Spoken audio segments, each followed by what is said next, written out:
That Will Davis out there? Wow.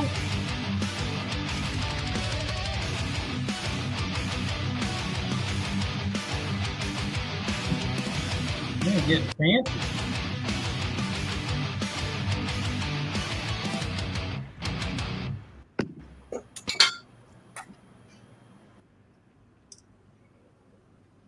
Good evening, ladies and gentlemen. It's time once again for the Idle Zone Syndicate. Guys, I caught something on the news. Well, just right off the bat here, we have to step up our game. That's all there is to it. The Kelsey brothers signed a deal with Amazon for their podcast for $100 million. What a waste. And that's like this much more than what we're making now.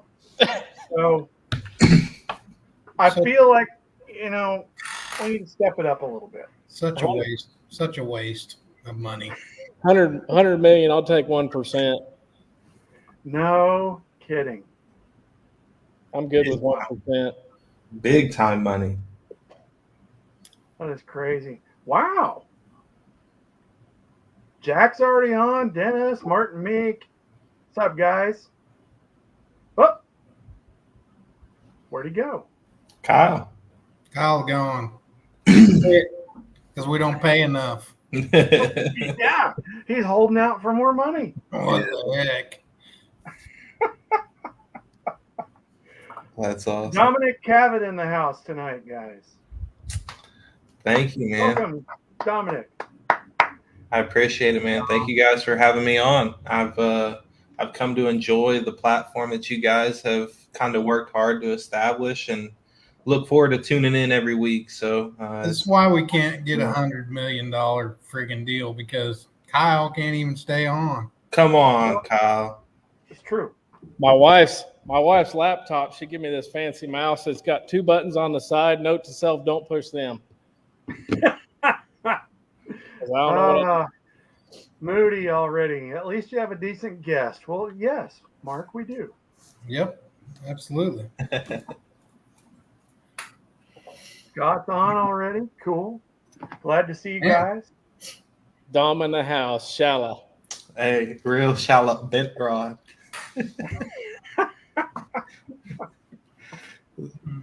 Dom, Man. have you got that boat sold yet? No, not yet. I'm not necessarily ready to sell it, so the price is kind of reflecting that. But probably after this fall, I'll get pretty serious about getting rid of it and getting something different. But for right now, it gets me on the water and can reel in a few, so it's all good. I understand. Yeah. Totally understand. Oh, goodness me, guys. So, like 2 weeks in a row, we, quite by accident, blew off a listener or a viewer's request. And, I'd like to revisit that real quick. A gentleman had asked for some bank fishing tips. Bank fishing tips.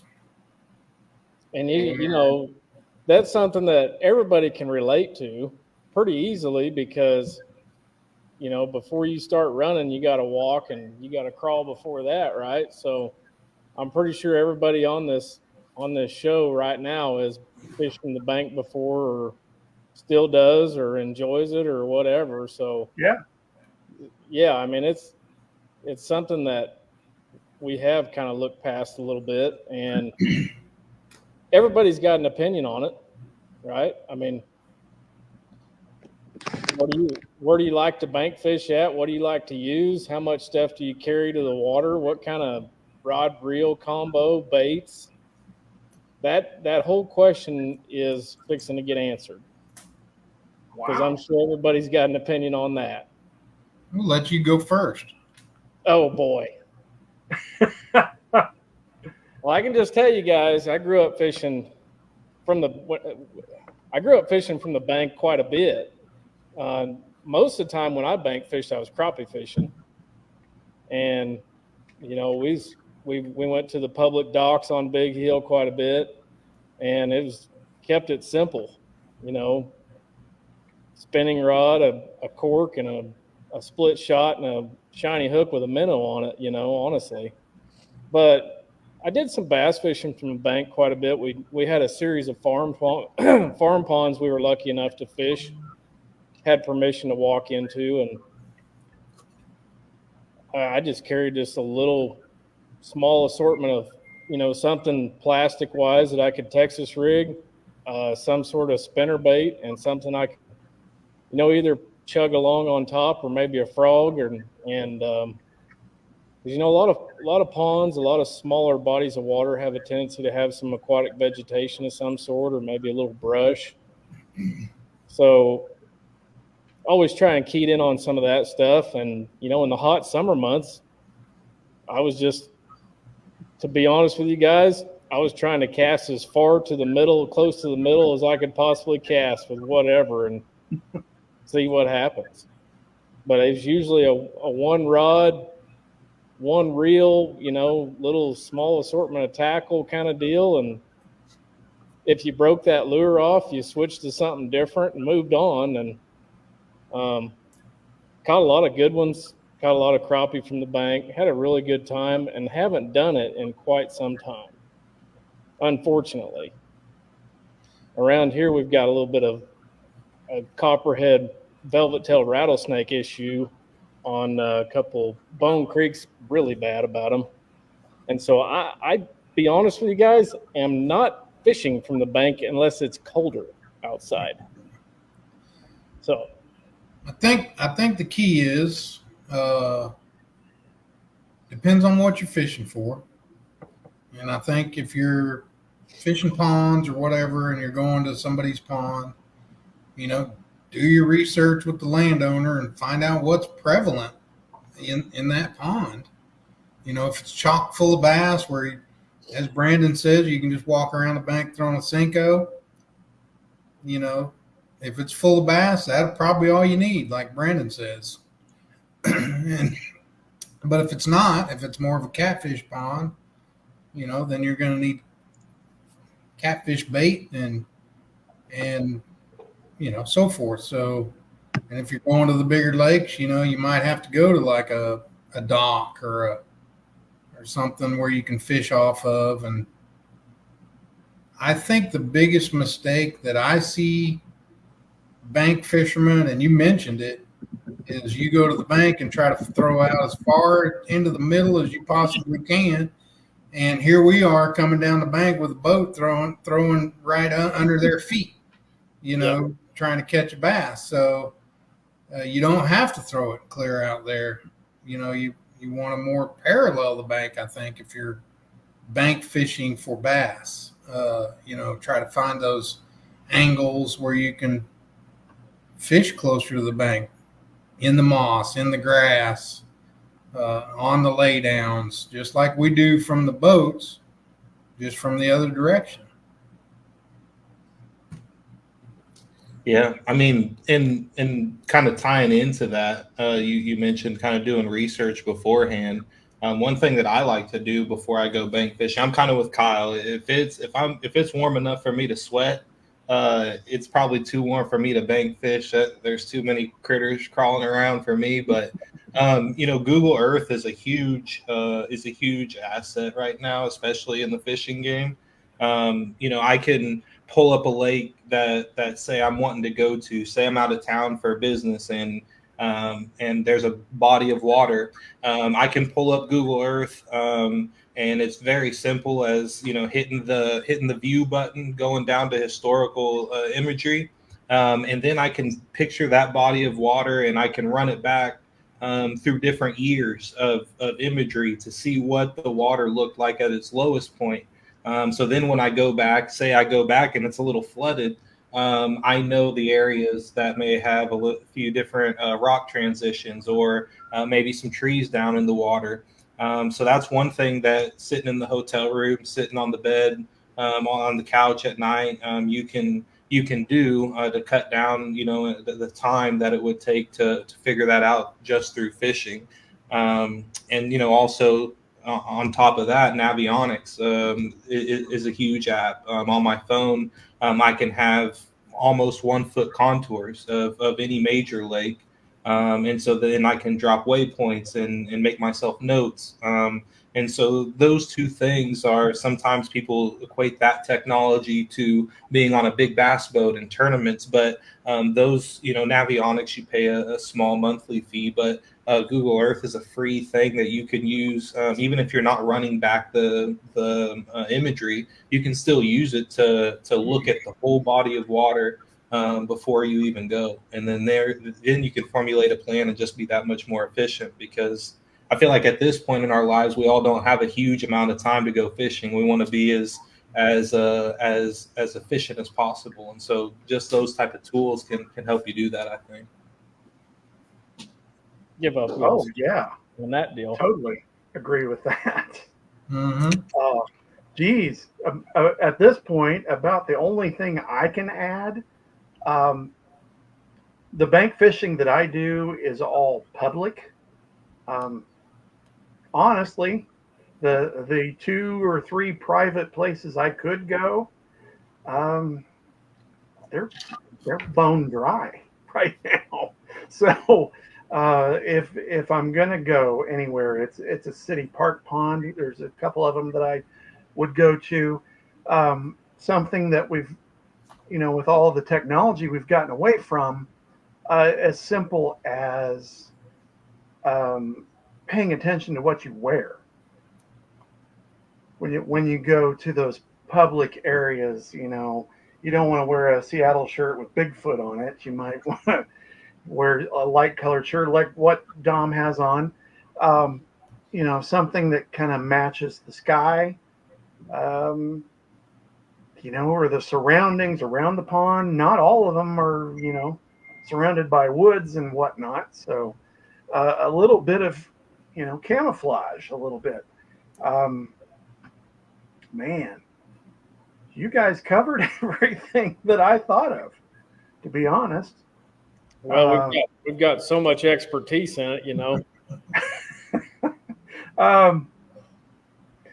What I would typically do is rig 2 rods. I rig something with a moving bait, and then I rig something with, depending on where I'm going, and I know ahead of time, like a Texas rig or a Ned rig or something like that. So just to kind of back up just a touch, that was one of the questions that I got specifically asked to get everybody's opinion on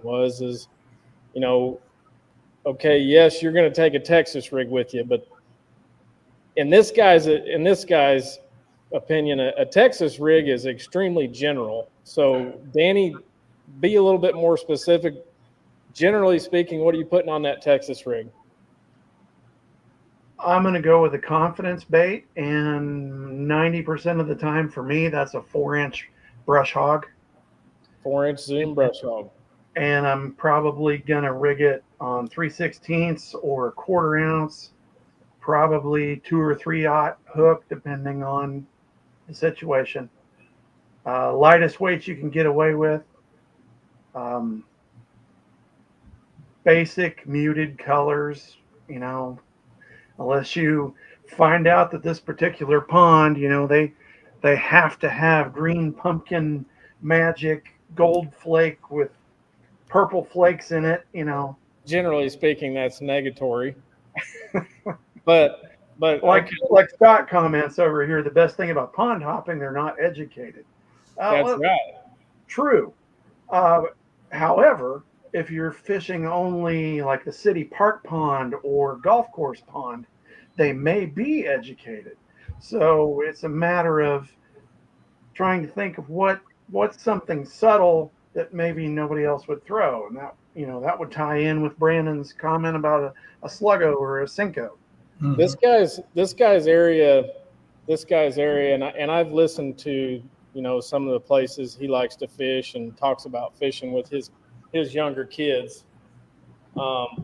he fishes some extremely clear creeks, and he talks about catching spotted bass, and I think he calls them shell crackers, maybe. And he also talks about catching some smallmouths. He just calls them brown creek bass. But I told him numerous times, man, a spinning rod and a Ned rig are your friend. I mean, they're my friend when it comes to catching clear water finicky fish. So, I kind of told him, said, bite a Senko down, throw it on a jig head, and just lob it around and see what happens. And I honestly, in that situation, in that current and stuff, I wouldn't even be afraid to throw an inline spinner, a little Mep spinner, or a Yakima rooster tail, something like that. He Surprised what that would catch. He has seen my shopping bag after I've came back from Bud's Baits a time or two. And he's noticed that I like to buy swim baits.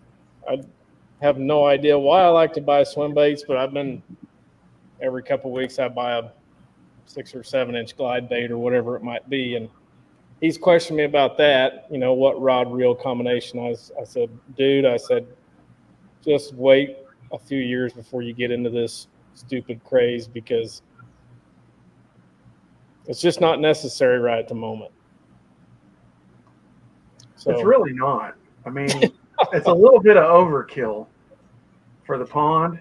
You might get the state record on it, though. I don't know.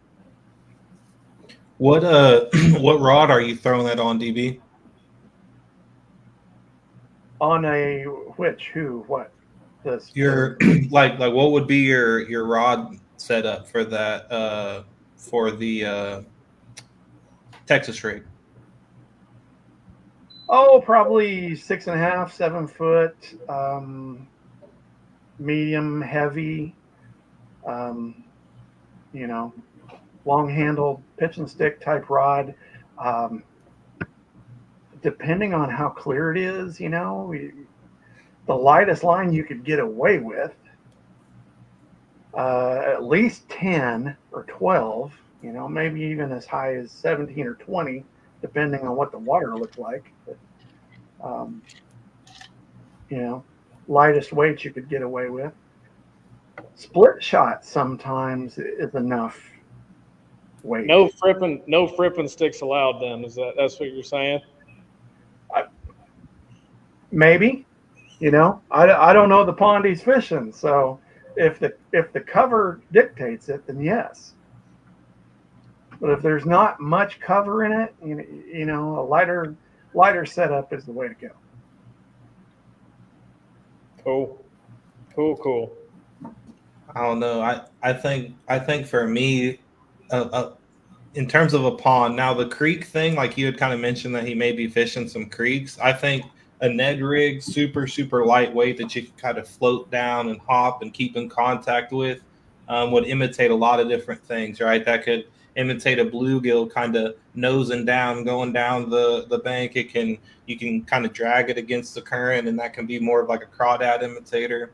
But another thing, Kyle mentioned like big swim baits, but putting like a small swim bait on a ball head, something like a small like Crush City Mare, a small Kitech like a 2.8, something like that, on like an 1/8 ounce head that you could just like kind of reel and keep in contact with. Look like a bunch of little creek minnows. Yeah. Mm-hmm.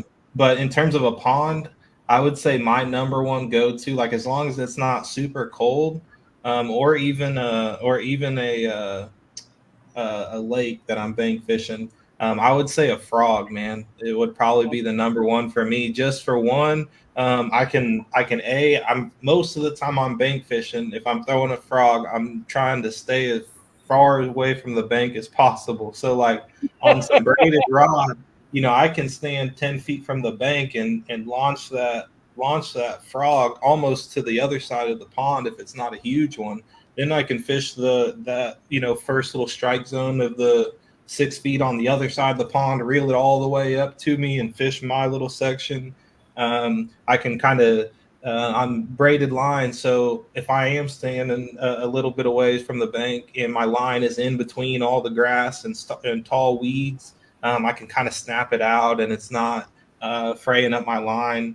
But I just think that a frog, a lot of times our ponds are grown up with a lot of vegetation, so I'm trying to be as efficient as possible all the time I'm fishing, but that frog just allows you to cover so much water. And there's not much better than when one flushes it. So that would be one, that I would say would be something you could do. And then also, I think one other one would just be a chatterbait. Again, vegetation is most of our ponds, so a chatterbait you can do a lot of different things with and cover a lot of water. And you could honestly throw those both on the same rod if you wanted to throw it on braid. So those would probably be my go-to. I mean, in a pond, I mean, you don't necessarily need a whooping stick. So if you were trying to cover both bases, you could throw a 7-foot medium heavy and get away with it. That'd be fine. 40-pound braid. You don't need 60 or 50 or 80-pound braid in most ponds. So that would be my go-to. John, what's the biggest fish you ever caught out of the pond? 12 pounds, 3 ounces. Where was the pond at? Florida. I remember that picture. What did you catch it on? I caught it on I don't even remember. It was That's a probably stud now. It was on a bed. It was on a bed, and so dang close I could pet it. I mean, it still bit the lure and you set the hook, right? It did. Okay. It was like some kind of, something you'd use bed fish, and probably a white little beaver or something like that. I don't remember what it was, but it was just, when we lived there, we lived in a little neighborhood, and there's all these little ponds around, and they all have big bass in them, and hardly anybody fished them. And I just springtime, you just walk around, look at beds, and they're like, literally, if he would stay there, I could have reached in and grabbed him. But yeah, that was that. And then several 8-pounders out of the same 2 little ponds that I caught, like on a rattle trap, early spring. Jeez. Those are the biggest. Nice. I mean, we fished a pond the other day on our 100 fish challenge, and I was just going to kind of say that we took a couple rods that we could throw something on top, either a frog or a whopper plopper if it wasn't too mossy, for the kids. And then just a follow-up Texas rig worm or Cinco is basically what we had. 6.5 foot medium heavy, not super heavy line.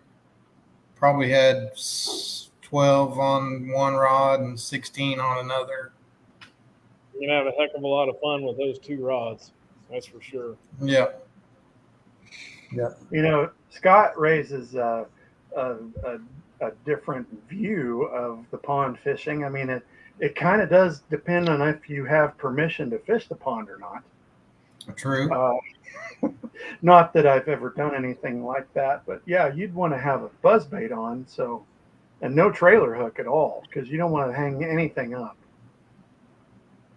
especially the fence if you were jumping back over it. I could never do that. I don't know. I just could never do it.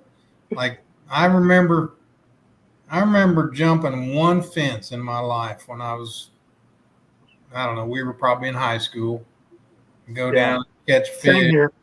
And I was so worried the whole freaking time we were there, looking over my shoulder and I had zero fun doing it. And that was the one and only time I think I ever fished a pond without permission. You're better than me.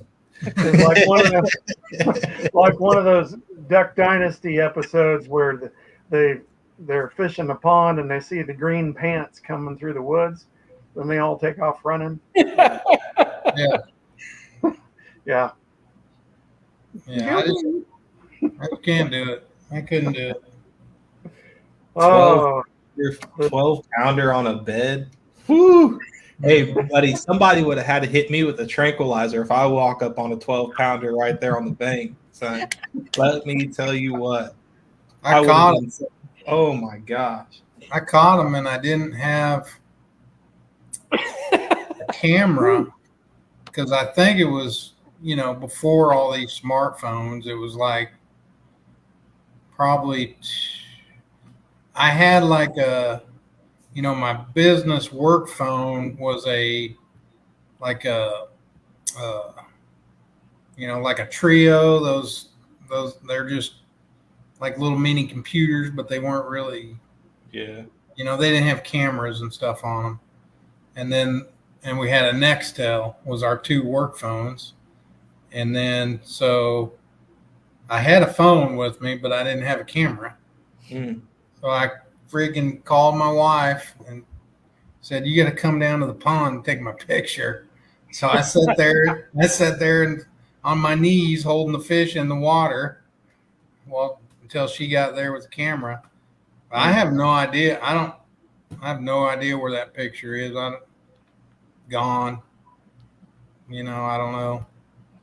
I got one of those bass. They give you a certificate if you catch one over 10 pounds. I got one of those from Bassmaster, but I don't have any idea where the picture is. So something that kind of ties into this a little bit, if you guys are kind of ready to transition, something that kind of ties into bank fishing and creek fishing and all that kind of fishing is, I guess, I could put it this way. If your boater doesn't put you in a very good spot, you could be essentially feeling like you're fishing from the bank. Is fishing as a co-angler. And Mr. Dom Cavitt, I'll just go ahead and give you your proper introduction. You fish as a co-angler a little bit. You got some experience looks like, from what I can tell, you've been fishing ABA since 14. Is that right? Yeah, I graduated high school in Florida in 14 and moved up here, and that summer started fishing. Okay. So we 14 ABA, or you've been fishing since 2014 in ABA, and you fished some BFLs, you fished some Toyota Series tournaments out of the back of the boat. You've got a top 10. I believe that was in a BFL Super Tournament in September on Grand. And you also fished co-angler in the Bass Nation Series. And your first year out of the back of the boat, you qualified for the state team, went to Gunnersville that year. So you can start from the beginning, you can start from the end, you can start wherever you want. But, we've known each other for a pretty decent amount of years now. And, I've seen you develop from somebody that was learning to, now I saw a social media post here recently. You're somebody that's teaching. So just, tell us a little bit about your upbringing, where you got the love of the sport from, and maybe why you decided to go as a co-angler in the Toyota Series and the BFLs instead of maybe starting at a bass club. Yeah. Do I got a time limit? No. All right. So kind of like the bank. Yeah. All right. So kind of like the bank fishing deal, man. I grew up just like pretty much all of us did. My dad, my grandparents, my cousins, we'd wake up every weekend and go fishing for whatever bit, whatever would sink the bobber, and so I always loved fishing. I grew up fishing my entire life. my parents have pictures of me fishing in the sink for the little floating fish in my underwear. Like, I mean, I've had the bug, you know what I mean? And I still do that. yeah, me too. Don't get it twisted. But so long story short, man, I just grew up fishing pretty much up until fourth grade, I would say, third grade. I was just fishing for whatever bid, any chance I could get. And just a family member of mine lived there in Erie. My grandparents lived there in Erie. And their next door neighbor happened to be somebody that you guys all know, Eric Kraft. And so I would always see him kind of pulling out early in the morning with his boat and truck. And I also have somebody who's like grandfather to me, Ed Schofield. They both live there in Erie and were kind of tournament partners. Good too, I might add. Great people, man, great people. And so I kind of just like would see them going in and out of town when I'd be there with my grandparents, and Ed would took me to my first Thursday nighter.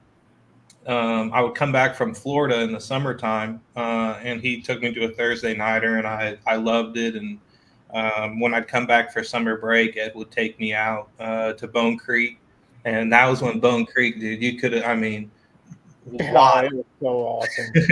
Wild. Like the fact that was what I got introduced into bass fishing was like it. You talk about Bone Creek in 2000, 2010, 2008 to 12, 2008 to 12.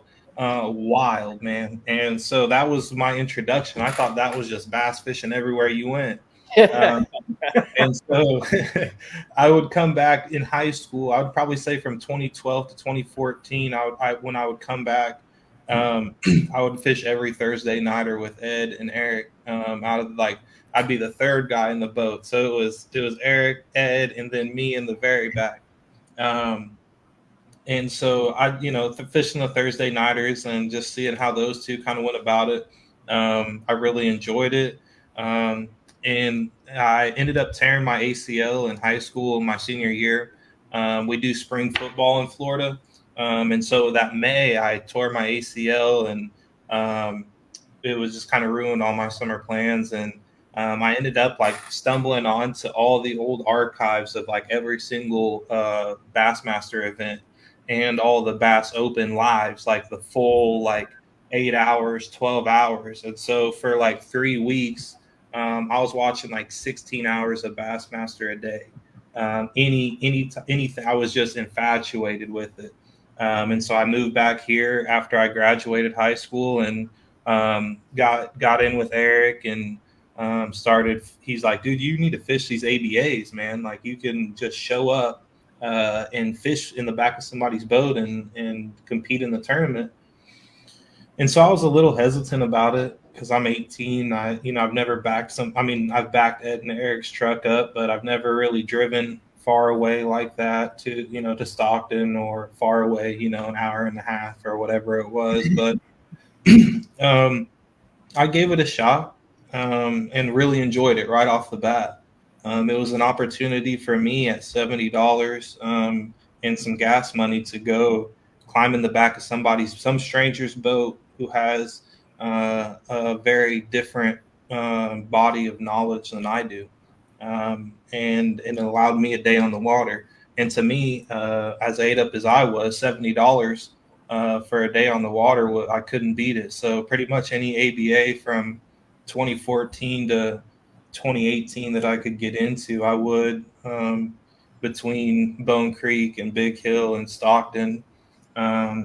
And so, those early stages, I owe a lot to Eric and Ed. Those were the two guys that taught me the basics of bass fishing, taught me kind of what to do, when and why, and introduced me to the sport. And then as I kind of got into the ABAs, I drew Scott Tassie a couple times, several times there early on. And so if you could imagine me at 19 years old and Scott in the boat at 10 years ago, however old he was, it was, we had some really fun days on the water, but it was just those days of hopping in the boat with Scott Tassie, hopping in the boat with Mark Moody, hopping in the boat with somebody at Stockton and Big Hill, fishing with Kyle. Guys like Cody Goins and all of those guys on Big Hill. And it was just like an influx of knowledge, right? Whether I necessarily liked what they did or wanted to incorporate it into my game, it was just like I saw it as an opportunity, just as an influx of knowledge that I couldn't feasibly obtain any other way. And so what I found though was that right off the bat, it seemed like every tournament I was getting a check somehow. I don't really know, because in the ABAs the co-anglers are fishing against the boaters in terms of weight wise. But I just found that like what I did and what I wanted to do was very different than a lot of other people. And so it just allowed me to fish for kind of a different class of fish and develop a confidence in myself.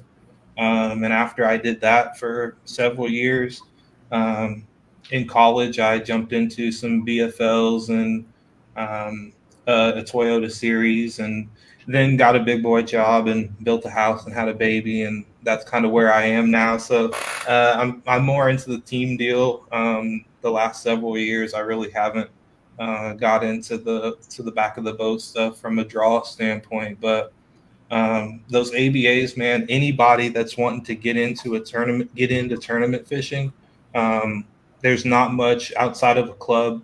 A club, those would be the two things, biggest advice that I could give anybody, because you're going to get the opportunity to learn. Yeah, you can log all the hours on YouTube and all the hours on Bassmaster like I did, but then you can also stack days on the water and with people who have a different base of knowledge than you.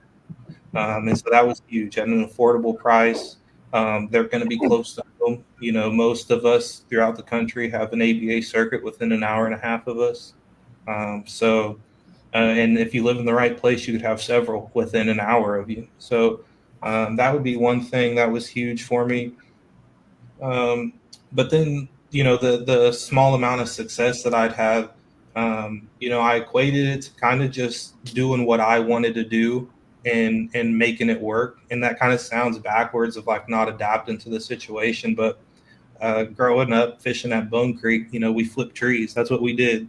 And going to a place like Stockton or going to a place like Grand, you don't necessarily have that opportunity all the time.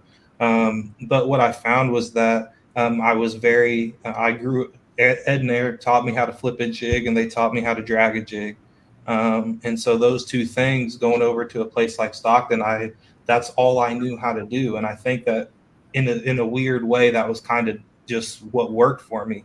I did it. A jig gets big bites, and so that's kind of just, whether we were in a foot of water or we were in 30, I was throwing a 1 ounce jig, and it just worked for me. I got a lot of big bites in those few years throwing a 1 ounce jig, man. I'd hang it up every 5 casts, but I tied 30 of them the night before, so I just pop them off and keep going. But in terms of, a good nugget of advice for somebody that's getting into a draw tournament, would be to have a couple confidence baits. A couple of confidence techniques that that you're good at, that you're comfortable with, and then use those based off of what the guy in the front of the boat is doing. So, for example, if I draw Kyle and he tells me the night before, I'm going to be burning down the bank, fishing laydowns and riprap with square bills and a spinnerbait. Yes, I could tie on a square bill and a spinnerbait and kind of do that behind him. But I'm fishing used water every single cast that away. I'm fishing for every single fish that he's already fished for. So I don't want to tie on necessarily a Carolina rig and a swim bait on a light jig head. So two really slow things, because then I can't efficiently present that bait to the fish. So I know he's going to be moving quickly. I may tie on, say, a chatterbait and a buzzbait, two things that I could move the same pace as him, but fish for two totally different fish and present two totally different baits to the fish. That's good information. I mean, yeah.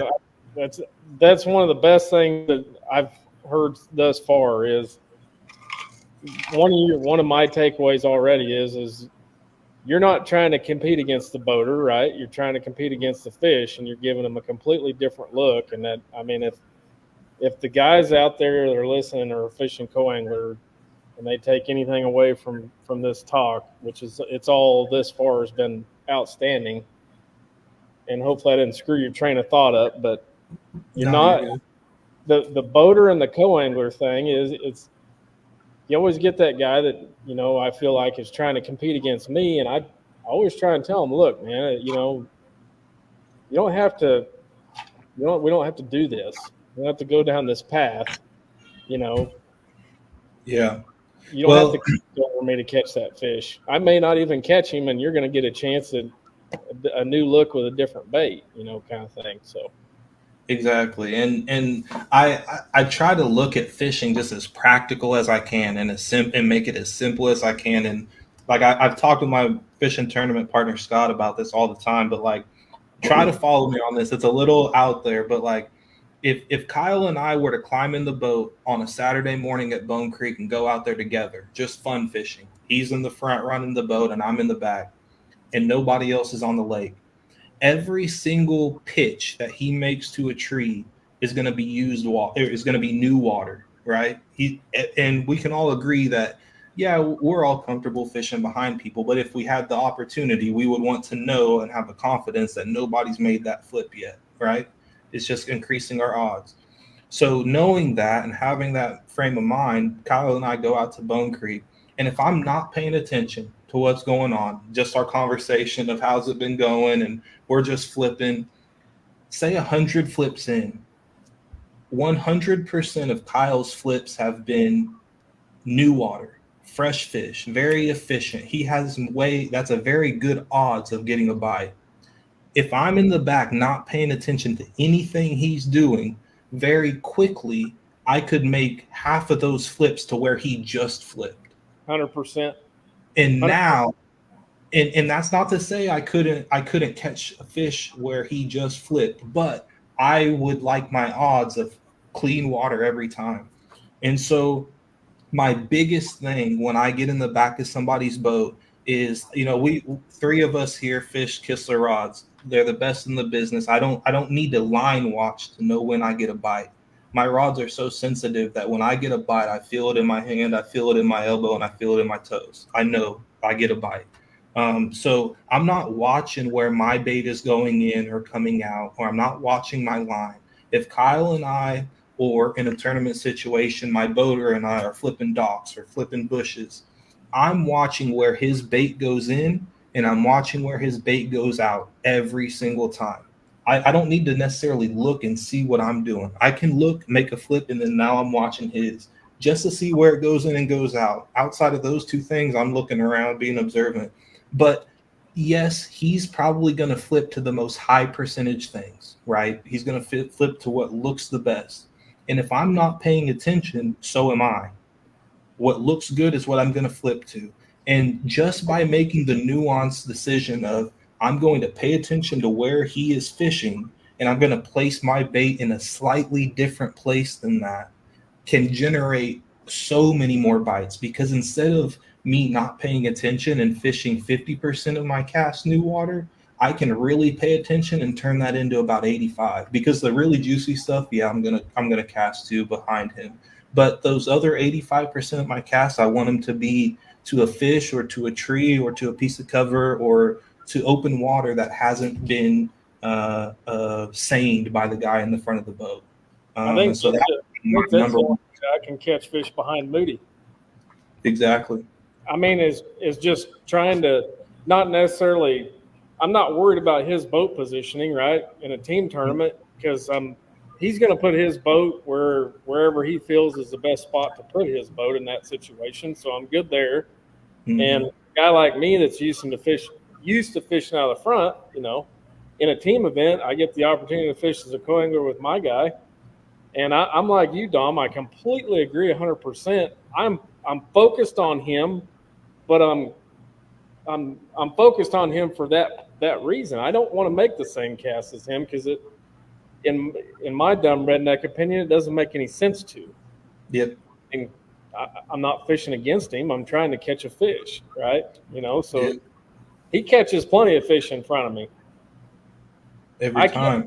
I catch plenty of fish behind him, and I think it's because we're not overlapping each other, and maybe you're right. Maybe I am skipping it in a not so decent 100% spot all the time, or I don't know. Maybe I should focus a little bit more on that, and I'd probably get better. But I mean, it may not be in the juice that Moody's flipping, but it's fresh, and that's where I'm at. Like, I have no issue fishing behind another boat because I'm not very confident that they're fishing the same bait at the same speed at the same angles that I'm fishing at. But if I'm not paying attention really quickly, I can go an hour fishing the same bait, the same speed, and the same angle as the guy in the front of the boat. And neither of those are good, whether it's a draw tournament or a team situation, because we've just been super inefficient. You know what I'm saying? Oh, yeah. And so from that realm, it's just not something that I feel like is beneficial to anybody to do. Is any of those events that you've been, any of those events that you fished, BFLs, Toyota Series, ABAs, any of those events, you can tell a story if you want, it doesn't matter to me, but I mean, have you caught your fish on similar baits to what your boater was using? Different baits? I mean, have you really analyzed that? I would say like the lakes would dictate that, right? Like all those ABAs at Bone Creek, we were all doing the same thing. You know what I mean? Sure. We're all out there flipping behind each other. So yeah, similar. But I feel like there for a while, a lot of guys were flipping 3/8, or lighter than that. And that whole, when I first started fishing, just because, and this was just from sheer ignorance, and I haven't really talked about this before, but when I lived in Florida going to high school, a lot of the fishing that I watched was Florida. And and I would hear Eric and Ed talk about flipping trees, right? They're flipping here. Well, when I would look up flipping, in Florida, it would be guys with like, 3/4 to 2 ounce weights. So what do I do when I show up? I just start flipping like a 3/4 ounce weight, no matter how deep it was, whether it was a foot or not. And so I just started maybe a different fall rate, but still the same, thing. At Stockton, that's just I would say that's where I really kind of started dialing in, like moving at the same rate as the guy in the front, but trying to present as totally opposite presentation as him as possible. Because there's about 12 spots on that lake and there's about 11 and a half bass. So if you don't, capitalize when you do get a bite or put it in front of one, it's going to be a long day. So, that lake was a little bit different, but I would say it all goes back to just having this, and this is how I explain it the best. When I talked about like having those baits and those techniques that you're super confident in, it's kind of like your golf bag, right? And those clubs in that are those baits or techniques. And for me, that was flipping a jig and throwing a wobber plopper or a frog. If I could do either of those three, I felt really, really good about myself and still do. But the guy in the front is the course dictating which one you pull out of the bag to fish with, right? So like if I'm not in the right, down and distance, I'm not going to call a draw, right? I'm going to call the right play. So I can't pull the whopper plopper out if the guy is out there just moving 1 inch every 2 minutes dragging a jig. So he does dictate what I do, but I'm the one determining what my bag of clubs looks like. And so that would be, it doesn't have to be, you don't have to have a lot of clubs in the bag. Just a few things to cover a few different bases and time of year that you're super confident in to get a bite. And that's all it is out the back, is you're just trying to generate as many bites as possible. How many rods and how much tackle, generally speaking, do you take? Even if you're going in a Z21 with Scott and you got fishing a team event, it's still, in my opinion, doesn't matter. You're still a co-angler. If you want to be prepared, but you don't want to overwhelm who you're going with. What's your tackle box look like, and what's your rods look like that you carry? Yeah. In like a BFL, my unbiased outside of my own experience, what I would say is, 6 rods is fine. And a tackle bag, if you want to get a tackle bag, whether it's from Tackle Warehouse or Bass Pro, something that fits a few 3,700 boxes, and some space for some soft plastics, is really all you need. Now, I came at it from my approach to tournament fishing from the back of the boat. I wanted everything that I do to be as simple as possible. So, for a lot of the BFL, I mean, I fished a few BFLs, but like ABAs and stuff, very rarely did I have more than like 4 rods. There were several that I'd show up with 2 or 3 rods and a Ziploc bag full of jigs and trailers, and just, it's all I was going to throw. So I didn't need to pack anything else. They was either going to bite it or they weren't, and I was going to go home the same either way. So it didn't matter to me. But he's not lying. He jumped in my boat with a Walmart sack and an ABA.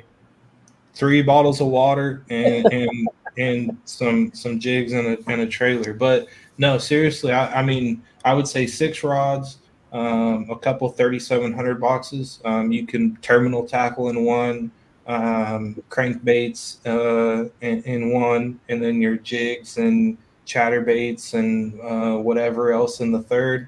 And then 10 or 15 packs of soft plastics you can stuff in there, and your coal beam, your coal balls. I always just did mine out of a backpack.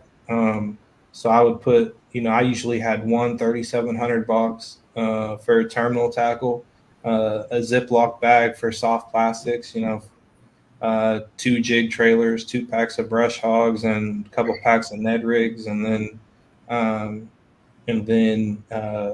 couple Ziploc bags of different types of jigs, and just keep it moving from there. I could put my waters, my coal balls, everything I needed in that backpack. So I would show up with a backpack and 3 or 4 rods for a BFO is usually what I would do. And everything I need is there. I have a free hand. I can walk to the boat with everything I have in a free hand.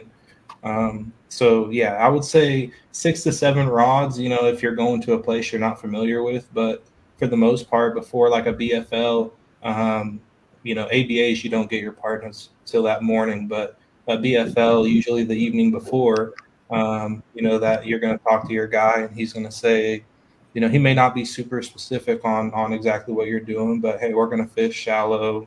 We're going to move around pretty quick. One thing that I like to ask is just how deep we're fishing. If we're going to be less than 10, I know we're probably going to be moving around pretty quick. Chatterbait, spinnerbait, topwater, a biffle bug, some swing head, something you can move real fast. And then if he says you're going to be out deep, then, that dictates your rod. So keep it as simple as possible, but also Never keep fished with me, has he, Moody? He likes fishing shallow. And slow. Hey, Dom, there's only one question. If I tell you you're fishing shallow, mm-hmm. Don't take it for granted that we're going to be moving around, because we probably are not. Hey, they're everywhere, aren't they? One question I got for you, Dom. One more. Yeah. Have you ever taken a notepad with you? Literally, no. Have you ever drawn somebody that you're like, man, I wished I had a notepad because I'm just going to sit here and watch? Yeah. So literally no, but figuratively, yeah, I've done that. So that BFL super tournament that I fished, I drew Sean Goodwin. I'm not sure if anybody knows who that is, but dude's an Oklahoma hammer, man. I mean, regionally, he has major wins on Lake of the Ozarks, and I mean even nationally. And so that first day, you got to be top 25 to make it to the second day. This is my first year really fishing Grand, so I don't know anything. I don't even know where I'm at on the lake when I go. And so the very first day I drew a gentleman out of Tulsa. We struggled all morning and got onto a little stretch there in the last 45 minutes. And I think I don't know what it was, but I think I caught a limit that first day. Luck, all luck. And it was because we were fishing super shallow, and I just put on the heaviest jig I had, and got 5 bites there in the last hour or so. And moved on to the second day. And you always hear guys talk about in tournament fishing, and I'm sure you guys have experienced it as good as you are, and as long as you've been doing it, but getting into like that flow state where things just click and you're not making decisions. In my day job, I'm a psychologist, and that's a psychologist term of being in that mode where it's almost out of body and unconscious, right? You're just making these decisions where you're not necessarily making decisions, and everything is flowing. And when you tie that into tournament fishing, it's like all of a sudden you're fishing for a totally different class of fish that you never even tapped into before. And so that night I talked to Sean. He was super cool. He told me, yeah, I had a decent day. We'll be fishing around. And I got a call from a different buddy that was like, dude, you don't know who you just drew, but make sure that you pay attention. And so I was like, deal. I showed up 3 rods, a backpack that had a bunch of water in it, and my coal balls, and maybe 10 or 12 baits. Like I showed up with nothing. And like you come across people, and again, and I don't mean to like sound crazy or anything. I've only met this guy one time, but like you come across people that like their personality just like draws you into them. And he was that way right off the jump. Like I got in the boat, and he was fishing. I think he was fishing the invitationals at that time. And so he was in between tournaments, and I was kind of talking to him about how the season was going, and he was just super kind to me and really nonchalant. And 30 minutes into the day, dude, it was just 3-pounder after 3-pounder after 3-pounder after 4-pounder, just like flying over the side of the boat. And I was like, I'd never necessarily seen like that caliber of fish at that high of a rate in a tournament before. And as the day started to progress, I started to really I caught myself. There were times where I would just like sit there in the back of the boat with my rod in my hand and just like stare and watch him fish. Like the confidence that he had in what he was doing, but how simple he kept it and how simple what he was doing was just unreal to me. I'd never seen that level of fishing before in my life. And halfway through the day, we both have the same weight. We both have about 14 pounds in the boat. And this was Grand in September. So, I mean, it's tough. But every single fish we caught was, 3-pound. He ended up culling up to like 15 and a half or 16, I think, that day, maybe. But I caught 50 to 60 fish between 2 pounds and 4 pounds that day out of the back of his boat. And he caught just as many out of the front. And it was the most mind-boggling day of fishing that I've ever experienced on a lot of different ways. But when I left that and drove home, I was really intentional about trying to, what was it that he was doing? And because it wasn't a spot thing, it was his approach to it. And it just kept coming back to me how it was all confidence and it was all simplicity, right? This is what I do. This is what I like to do. And I do it everywhere. It just may take me some time to figure out how to make it work. And just seeing that transpire was one, like I ended up getting second that day. Dude didn't even have a limit, but I think he had like 3 over 5 that morning on the co-angler side. I think he was fishing with John Pilcher, I think. And I got second that day, but that was by far, whether I caught a bass or not, that was the best day of fishing that I've ever had in my life. From a tournament aspect, or just from and outside of catching a fish, dude, just from a conversation standpoint. Like he was that confident in what he was doing that he was just free to cut up with me all day, and he was an absolute hammer. So Sean Goodwin, BFL Super Tournament, Grand Lake for sure. Shout out to the guys that give us that aha moment.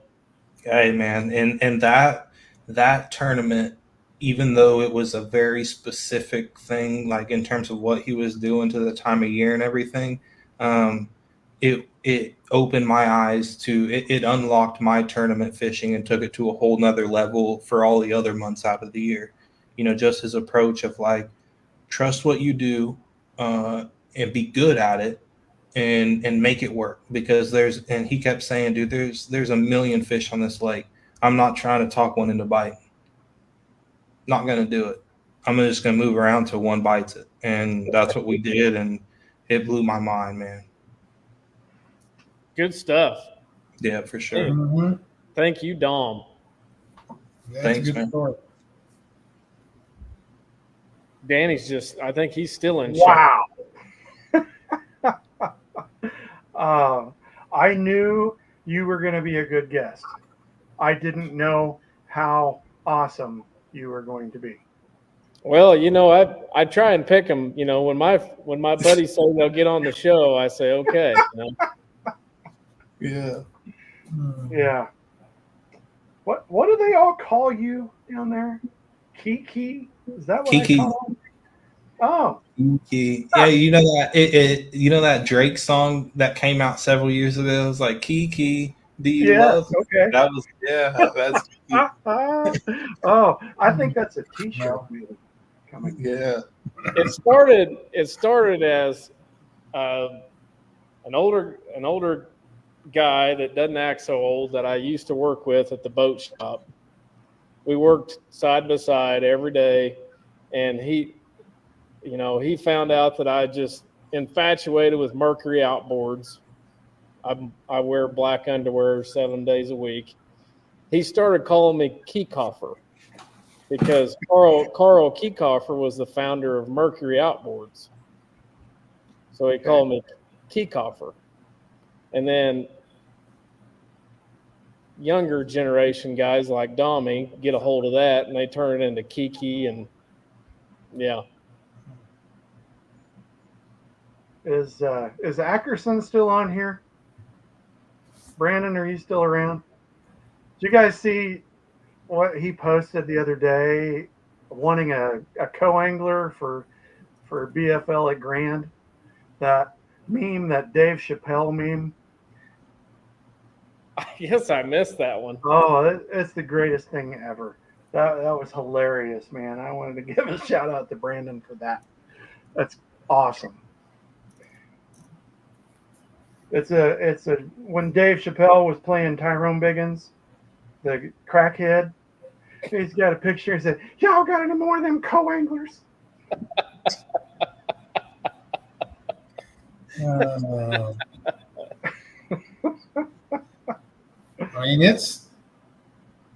Shout out to the co-anglers. It's hard to go co-angler.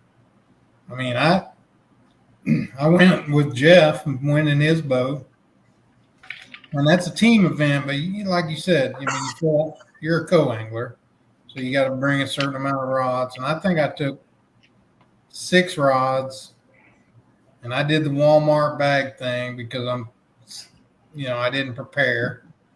So I'm sitting in the boat the night before just throwing crap in a Walmart bag and taking 6 rods. But I get frustrated when you have 6 or 7 rods back there by your seat and they're tangled up every single time you go to get the one that you want to switch to is on the bottom. Yeah. Every time. Every time. I don't know how that happens. And I rearrange them throughout the day, like move the buzzbait to the bottom and all that. And the jig is still on the bottom when you need it. That,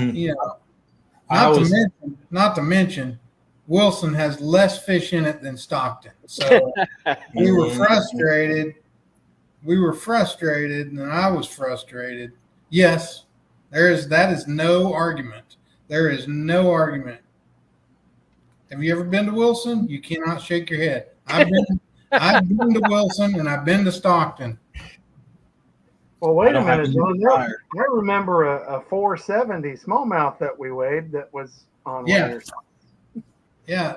After the 70th boat went to the same hole, then one guy catches a 470 at the end.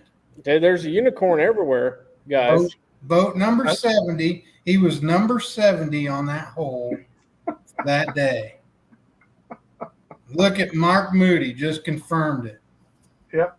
Stockton has more fish. Moody just has them all named over there. That's the only difference.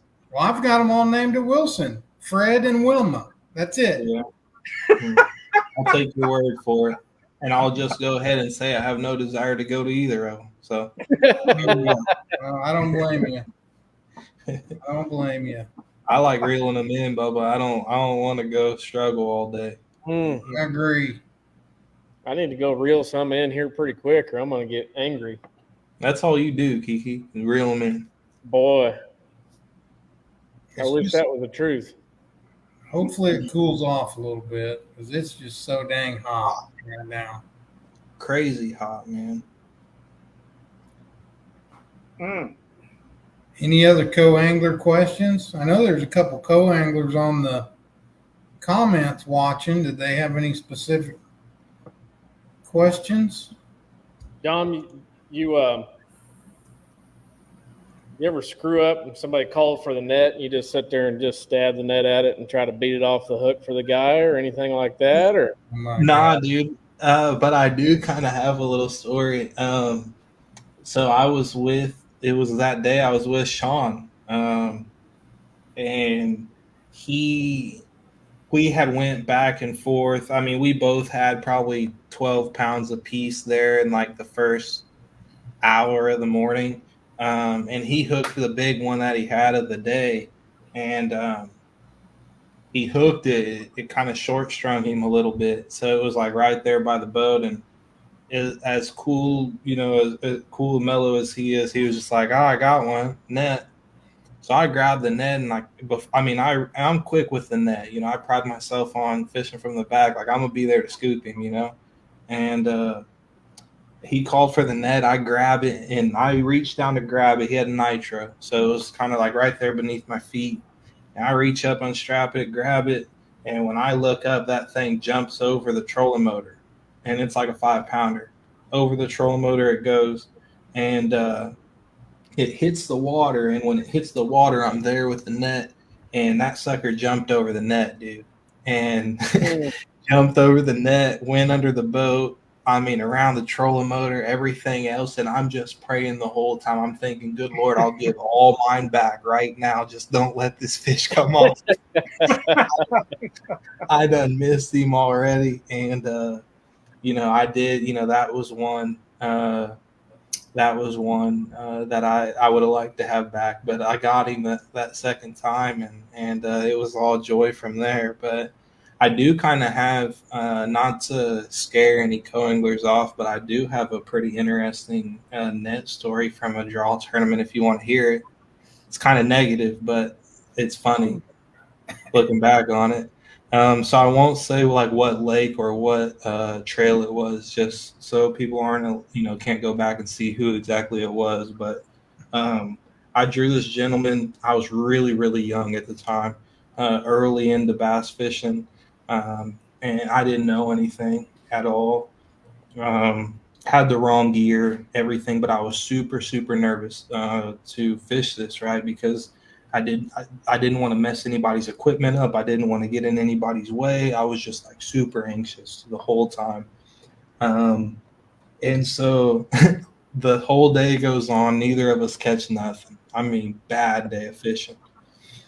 And the gentleman just, I could tell really, really quickly that he wasn't, there to conversate or be friendly or anything like that, which is cool. I get it. We're all there for it. Just because I'm there to do that doesn't mean he has to be. So I respected that. Got hung up a couple times. I was just so anxious that I just pop it off right away. I didn't want any trouble.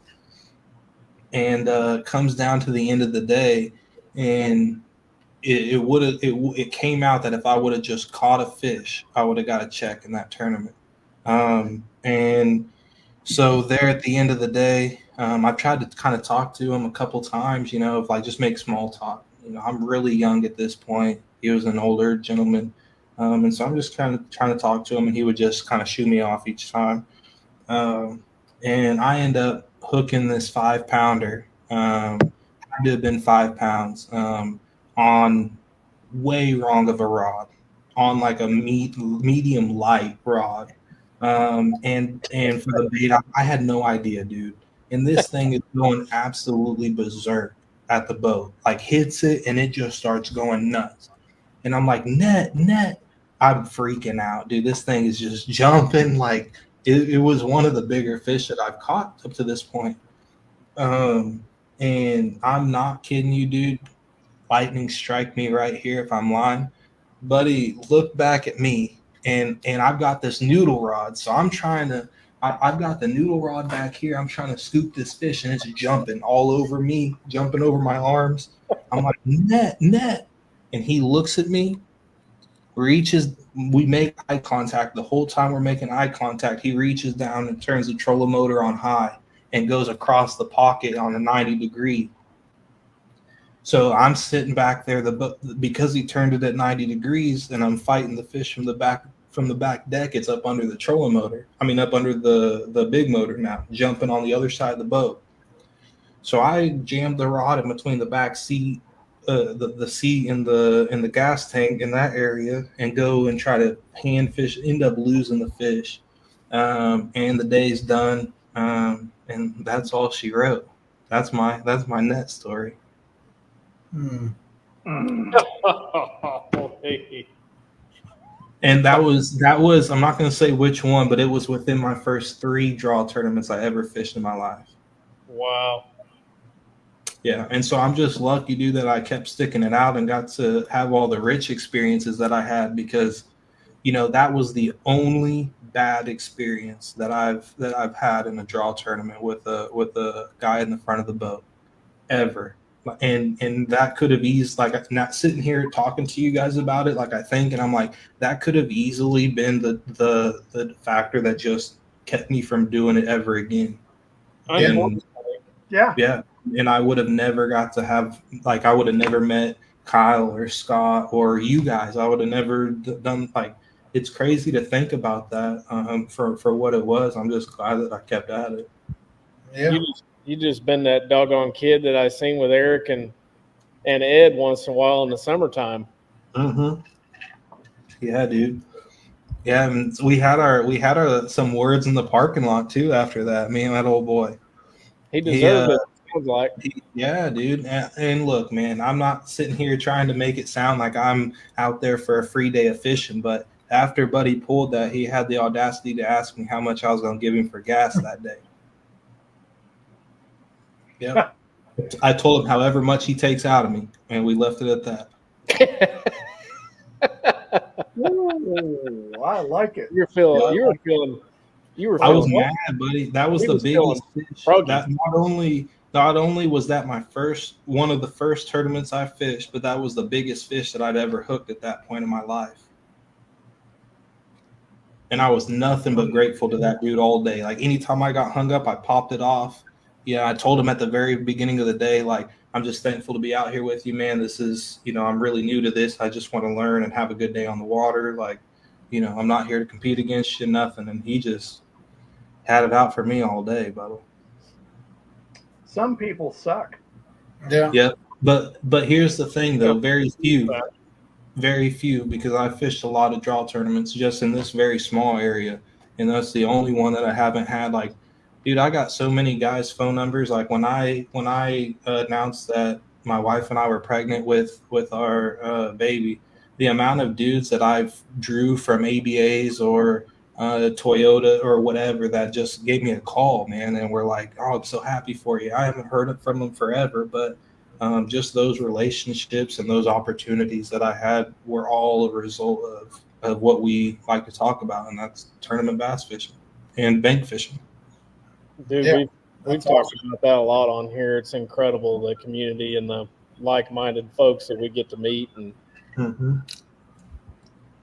So do you all have since we're talking about nets, and do you all have a technique, or because when I was tournament director, that was always an example I gave in the tournament meeting, was when you draw your partner, that's one of the things you need to talk about is how you want your fish netted, or if you want your fish netted.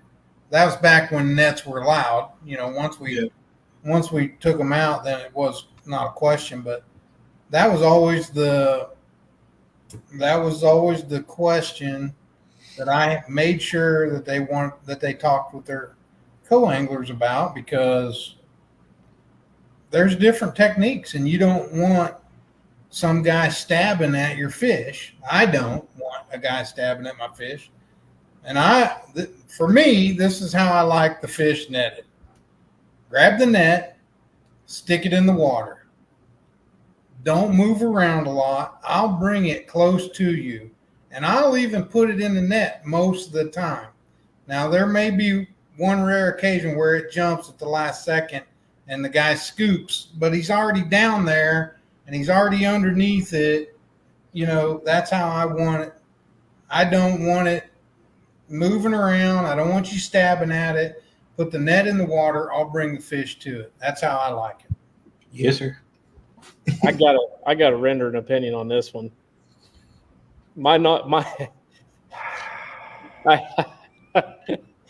Start the clock. Yeah. I'm gonna say down this wormhole. I'm gonna say I feel like we all may have very different opinions on this subject. I'm gonna say something to rattle some chains right now. I think they should, if they're gonna outlaw forward-facing sonar, they ought to outlaw nets. Every man for himself. Look at the time. We've already reached our 2 hours. Most of the tournament series don't have nets. The bigger series. It is what it is. If we're going to have nets, we'll have them if we can have them. If we can't have them when we're fishing Bassmaster tournaments, it is what it is. But I agree with you, John. Put the daggum thing in the water and leave it there, and let me bring the fish to you, because I've been a victim of that experience of the non-boater maybe panicking a little bit.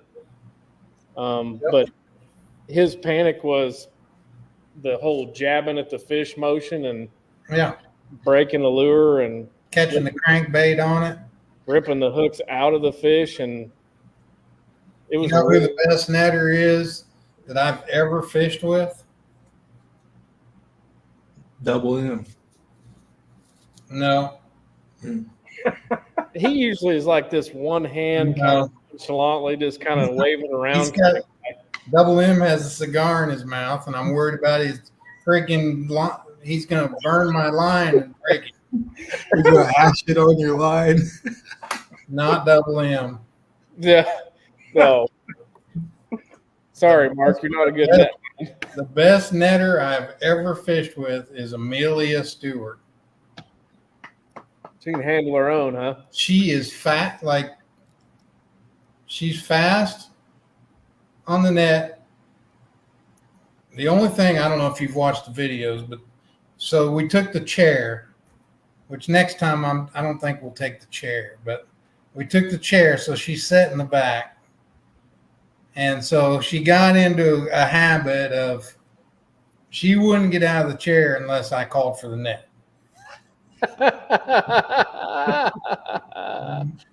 Before the chair was in there, whenever I set the hook, she had the net in her hands and was headed to the water and put it in the water and waited for me to bring the fish in. She is quick. That's my granddaughter, Dawn. She's gotcha. Oh my gosh. I'm like laughing out loud at Brad Van Riet's. I know. I am too. Comment. That's hilarious.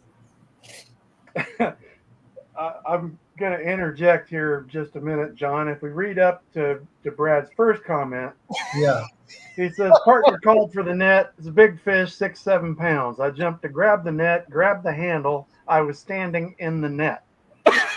Now, Brad's like 6'7".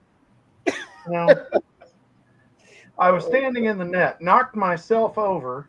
We lost the fish. Rest of the day was very quiet. I can imagine. That's a nightmare, dude. Can you imagine how awkward that must have been for him? Hey, big dog, here's your gas money. Just drop me off at the dock right now. That's hilarious. We're good, dude. Oh my gosh. Oh, excuse me, 6'4". He said in the divisional boaters asked how good a netter I was. I said fair. Yeah. Sounds like it. Sounds like it, Brad. That's funny. I don't know, man. When it comes to the net situation, I just ain't big on it, dude. I mean, I feel like I've lost, and maybe it's just because I haven't fished out alone enough and handled the net enough to get really efficient at it. But I feel like around here, for my specific region of the area, right, the majority of our tournaments are in March.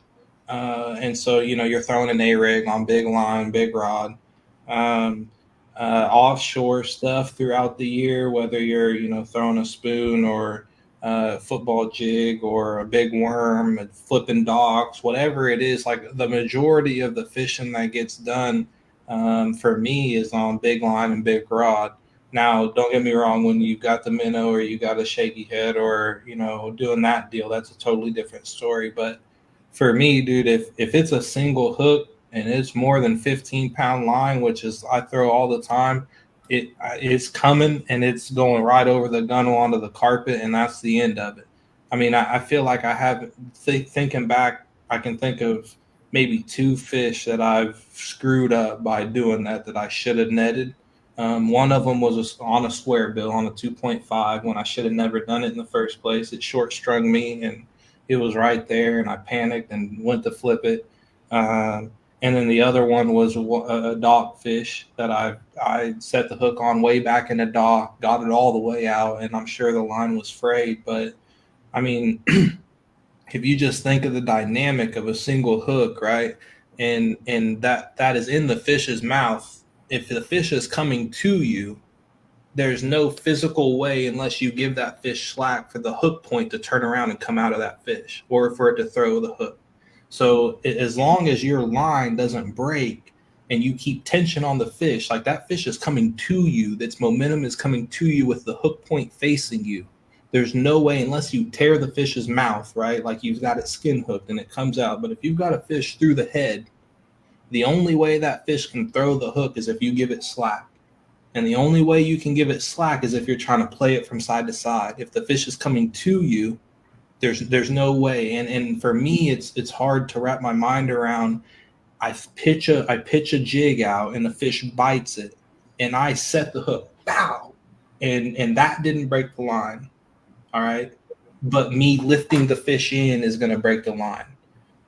That can happen if I fray it, whether it's the hook set or I fray it on the fight. I get that, but from just a basic standpoint, for me, the way I fish and the techniques that I use, I have way more success just boat flip. Like I tell Scott, like Scott ain't netted a fish for me, and I don't know how many. I mean, he netted a big one this year, but I was ready to boat flip it too. He just didn't want me to.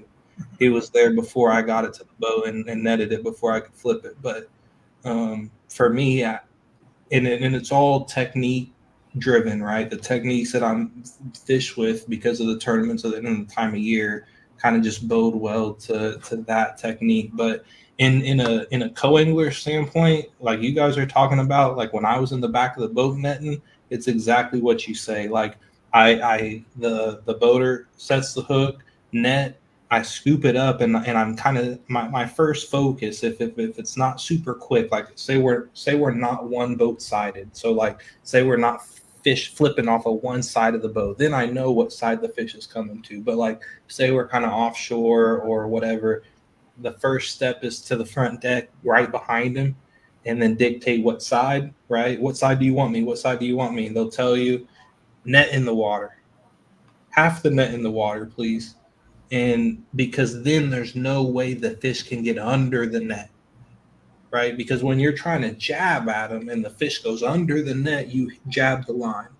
Mhm. So net in the water and let them bring it to you. And if if anything, if you start to panic, pull the net out of the water. Do not jab at the fish. Pull the net away from the fish and reset. The last thing you want to do is start trying to scoop a fish, because the fish that net seems really light above the water, but once you get it in the water, you can't move it around that fast, and you're either going to grab a hook on the treble hook, or you're going to just break the line. So net in the water.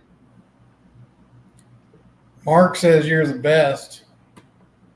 I mean, I don't know about that. Mark, are you saying that when we fish together, that the both of us throwing rods in the water with the net was not how you want to do it? Because that's what we did.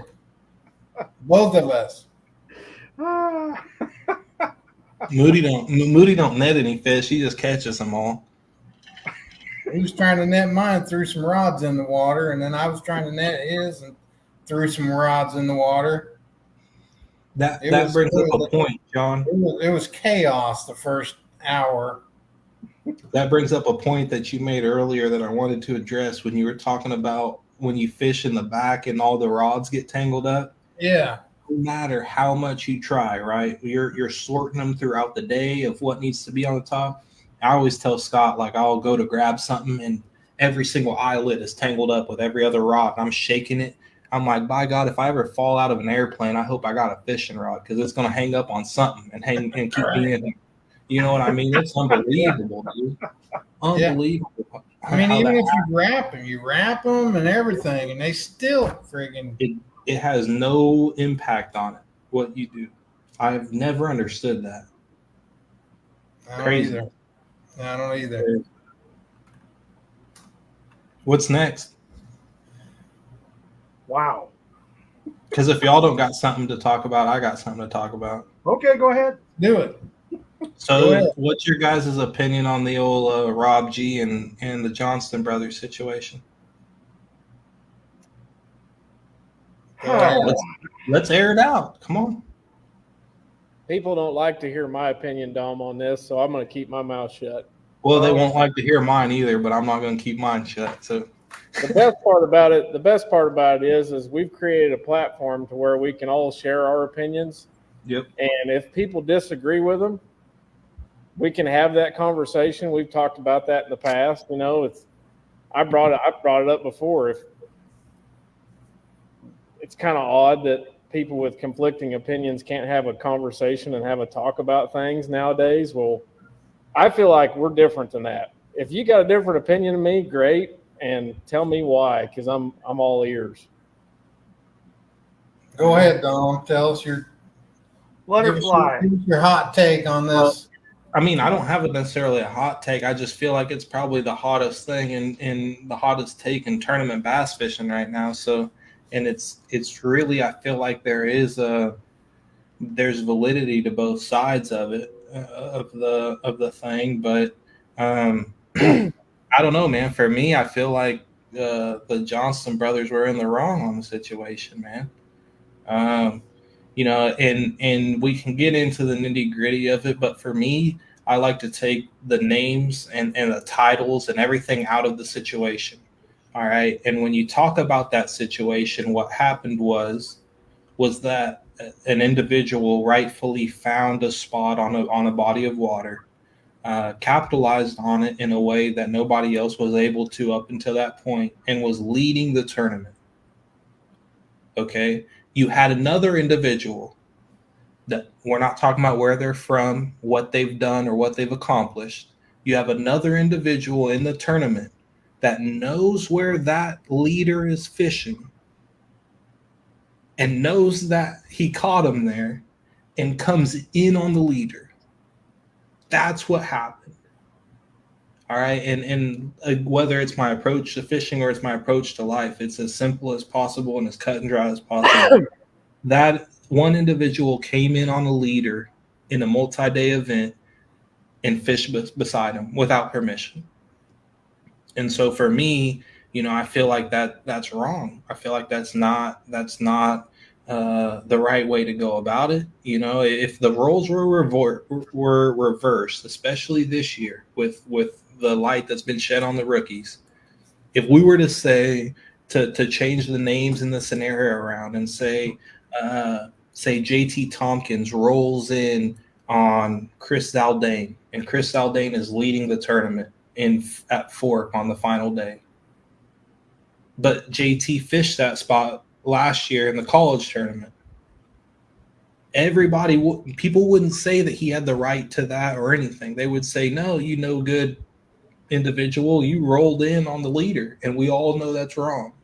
But I think that because the Johnsons have fished that spot and do have a big body of knowledge on that water, and do have a vast history and have the respect that they have, I feel like they've got a little bit more support following the situation that they displayed. But to me, dude, it like how is that all right? Like, I can't see a situation where that's okay. Running in on the leader when you didn't start there. I don't see in any situation how that's right. I've got a bunch of questions to ask before I even begin to render an opinion on what actually happened, because everybody's talked about who it was and what happened, but nobody's really talked about the backstory of it, of the whole thing. So the backstory is there during practice. So the backstory is, from what I've heard, I listened to a podcast that Robert G did, and then I listened to a podcast that Chris did. And so that was, Chris's whole thing pulling up to that spot was, this is a spot my brother and I have fished our whole lives and won a bunch of money on. I made it famous however many years ago, blah, blah, blah. Like, I have the right to fish here. There's word that he came at the end of day 2 or sometime during day 2, but he didn't catch him there like that. I think G was camping on that spot, wasn't he? G was camping on it the whole time. So he knew that he was there. And then the fact that drives it home for me is the morning that he decides to go there, he says, Rob's not going to be happy about this. Right. Yeah. So right there, like, think about this. If I go to, if Max goes to school, Kyle, and says, hey, the teacher ain't going to be happy if I flip over her little teacher sign on the table. Right. And he tells you that and goes and flips it over. Yep. Right. Like you've got to get on his ass at that standpoint, because he made the decision of like, this is not the right thing to do, but I'm going to do it anyway. Mm-hmm. And it's really easy to think about behavior that way when we put it in children, but then we lose that concept with adults, right? Like, he knew what he was doing wasn't going to be perceived right, and he knew it wasn't right and said so on live camera, and then went and did that said wrong behavior. Yep. Right. And here's the difference. In the court of law, if you say, hey, I'm going to go and I'm going to kill you, and you do it, that's a whole different charge. That's a whole different murder than if you wake up one day and are driving down the road minding your own business and happen to run somebody over. Right? Both of them, you killed somebody, but there's two different predecessors to that behavior. And so, yeah, I'm talking about murder and then talking about bass fishing, and they're totally different things. But one is one guy knows he was going to do something wrong and went and did it anyway. And when you start to do that, dude, like what if we were to say, okay, so you fish here your entire life, and I'm going to backtrack a second before I forget. Jody, so he won a tournament several years ago on that, but then Jody White won the Open last year on that tournament, so on that spot. So somebody's already won a major tournament on that spot and documented it since he's even won it, right?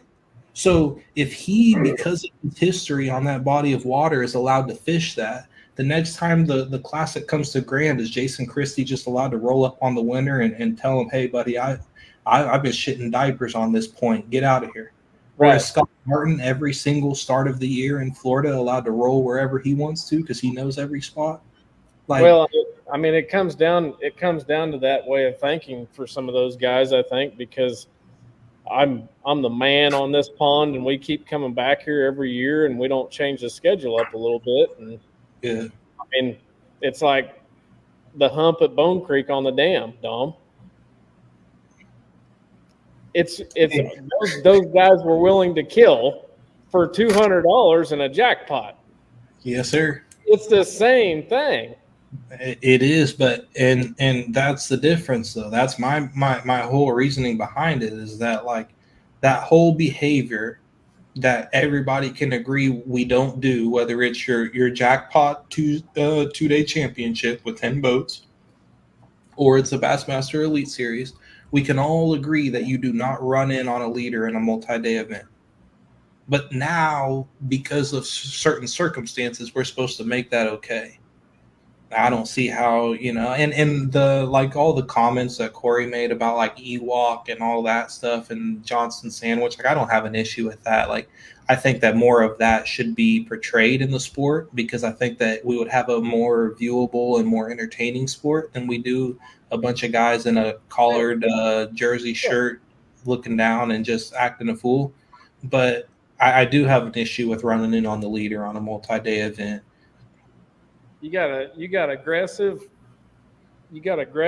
hungry athletes, and they're fishing for their livelihoods. You're going to have some smack talking going on. There's no doubt. I don't care who it is. What do you think, John? The tournament director and John's fixing to come out. The problem with the whole situation is that we don't know, and we won't know what Bass has done about it. Mm-hmm. That's the biggest issue that I think I'm going to let it go back to you. But I think that that's the biggest issue that we're facing in bass fishing right now, that we don't know what's going on to people that do wrong. Right. And it's so not transparent. This whole situation, there's still going to be people arguing whether it was okay to go in on them or not. Yeah. But I think there will be less people arguing if it came out that Bass lowered the boom on Chris and fined him $100,000, or whatever it is. I'm sure that he is probably getting a fine, but we'll never hear about it, and that's the problem. It's not transparent, and we're not going to hear about it. There's two questions that come to my mind real quick, John. I know Bassmaster has numerous rules. It's a code of conduct violation. That's exactly what I was fixing to ask. Is it a code of conduct violation? Yes or no? Yes. He inherent in not only a code of conduct. In my personal opinion, he broke a standard rule and prohibited another angler from catching fish that they would have caught otherwise. Because he caught 28 or 29 pounds of smallmouth on that spot, rail to rail with Robert G. And Robert G said, he's like, dude, every time I looked over, he was on a big one and I was on a 4-pounder. He's like, there's nothing I could do. So like in that sense, like I don't see how that's not an infraction of a major rule of the tournament of if I'm catching fish that you would have caught, and we all know that he would have caught those fish. You guys are fishing the same dock. Like, I mean, against the rules. It's against the rules to prohibit another angler from catching fish. Yep. Some form or fashion. Well, I believe he broke the code of conduct when even though it's trash talk. Yep. I believe he broke the code of conduct on social media. Yeah. But Bass plays a part of that. So I don't see how they can fine him for what he said when they're blowing that all up. Yeah. On live, about what they, what he said. But it's a code of conduct. If a college angler would have done the same thing, or a high school angler, or an opens angler, they would have been penalized. The problem with code of conduct and stuff like that is, and stuff like this example where you're trying to levy a penalty after the fact, is it's mainly, and especially since the season's over, it's mainly financial is what's going to happen. And what happens with code of conduct penalties anyway, it's financial. There's certain levels. If it's your first time, it might be $500. If it's your second time, it might, you'd have to ask Iaconelli what the third or fourth time is, because he knows, he's been fined multiple times. And if it was Iaconelli, he'd probably be fined,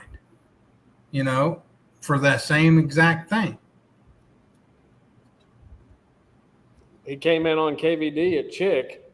It was a community. And he wasn't part of the community. Not part of the family, not part of the community. Mm-hmm. I don't know. Like but he did come in on him, but he didn't stay there. He wasn't part of the community. Abandoned him, ran him off. Yeah, I mean, well, and that's going to happen. I mean, you don't, it's, I mean, there's no rule against him coming in there other than ethics. And it's, I watched a video today, JT Kinney.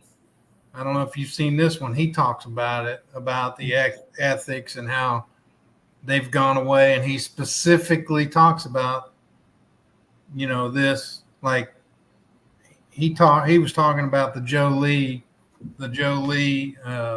yep, that's another situation down on Toho, and he was kind of defending some of the, he's like, there's some people that definitely come in on him, but there's also some people for the Joe Lee, for those of you that aren't familiar with the Joe Lee incident.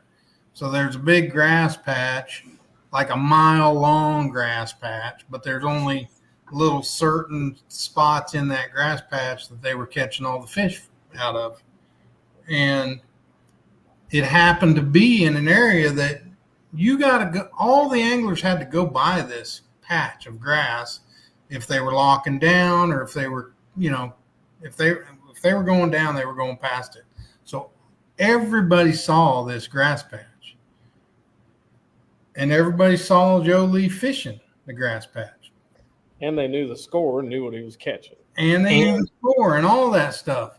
So, but then when they actually came in there, Joe Lee and Coulter had moved away from the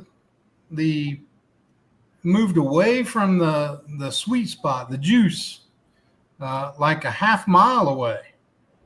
And we're trying to save their fish. So people come out of the locks. They know Joe Lee's fishing this patch, but they don't know he's moved away. So they're like, oh, look at that big patch. He's fishing this grass. I'm going to start way down here, way away from him, and start fishing, not knowing that that's actually where he was fishing, and he had pulled away and moved on down to save fish. So there was anglers that did come in right up next to him, but there was also anglers to defend them, didn't know that's where they stopped. They didn't know that was the spot. So, and all these anglers find the same spots. The Johnston spot is not a secret, right? So the ethics comes in, and this is what JT Kinney said. You both show up on the spot day one. You got to work it out. You got to talk about it, whatever. Best can win. but you show up on day 2 and the guy that's there is leading the tournament, you can't stay. You got to leave. That's the way it used to be. That's the way it always been. And that's the ethics of it. And that part of it is kind of going down the toilet. Yeah. Kenny said the same thing today on a podcast. Yeah. I haven't seen that one, but I've saw it. But and the other thing about that situation, Jolie's situation, was that he bombed. Nobody was throwing a frog right off the rip, and then he bombed them on the frog.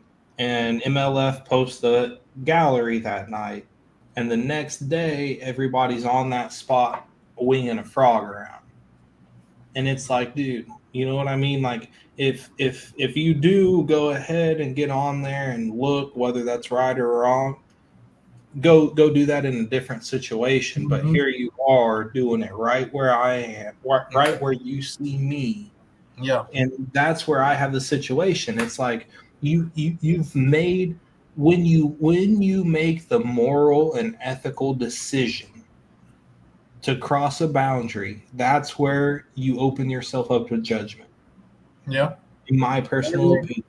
And so when you make the decision, okay, because this is me as a nobody, working dad, weekend angler, running down the lake, okay, and I'm not in the situation, and I hate when people say, oh, what I would do, because we're never in that situation. But I would like to think in that situation, if I come out of that lock and I start running down the lake and I see Jolie there, I'm like, okay, he's leading the tournament. He's right here. For my personal brand and my ethics and just being able to sleep at night, I need to stay far away from him as possible. And if I have any question, I know that I would gain so much respect as to idle by him and say, hey, big dog, I plan on coming fishing this section. Didn't know you were here, but where am I out of your way at? Like where do I need to be out of your way? Because up to that point, he's been the better man than me, regardless of situation, regardless of whatever we've got going on. Up until that point, he's better than me. So it's only right that I offer that. Now he may say, okay, go down 100 yards and you're good to go. And I go down 300 yards and I start bombing them. Now we're in a totally different situation, big dog, because we're in the same octagon here. All right. So now we've got to figure out how to battle this out to see who's better. But up until that point, he has that level of respect and that level of dictation over what I do. And I don't fish for a living, so I could be totally wrong in that sense. But I'd like to think that if I was in that situation, that's how I go about it is, hey, if I haven't been here in practice, and I don't have any dots here in practice, and I was just lost and went to fish in new water and I ended up here, you tell me where I need to stay away from. Yep. And I think that's been the more you fish, you'll run into the time when you got to make a choice. Yeah. And I think, and this may be a stretch, but I think team tournaments and not having co-anglers has made it worse. Yes. Because when I fish by myself a lot and enter a lot of tournaments where I'm fishing by myself. And when I worked for Bass, I fished a lot of tournaments at Logan Martin by myself, mainly because I never knew when I was going to get a fish. So it was really chopped up. I was just throwing in a jackpot at the last minute. But when I did get a fish with my partner, luckily I had a God-fearing, faithful, honest kid. I call him kid because he's in his 30s. That was my partner. And we kept each other honest. When there's a point that I know that is in my milk run.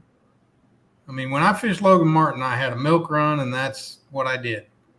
Every tournament, no matter the season, I just had a milk run.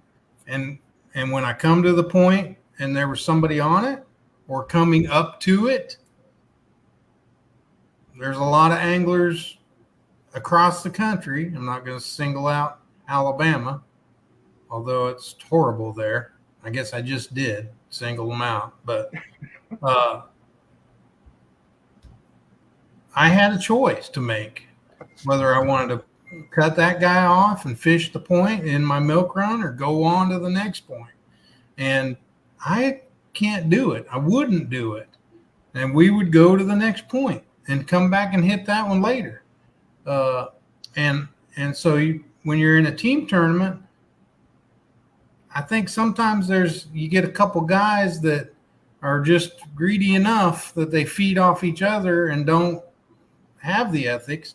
And then when you have a draw tournament where you're by yourself, like these elites and BPTs, they're all by themselves and they're idling by somewhere.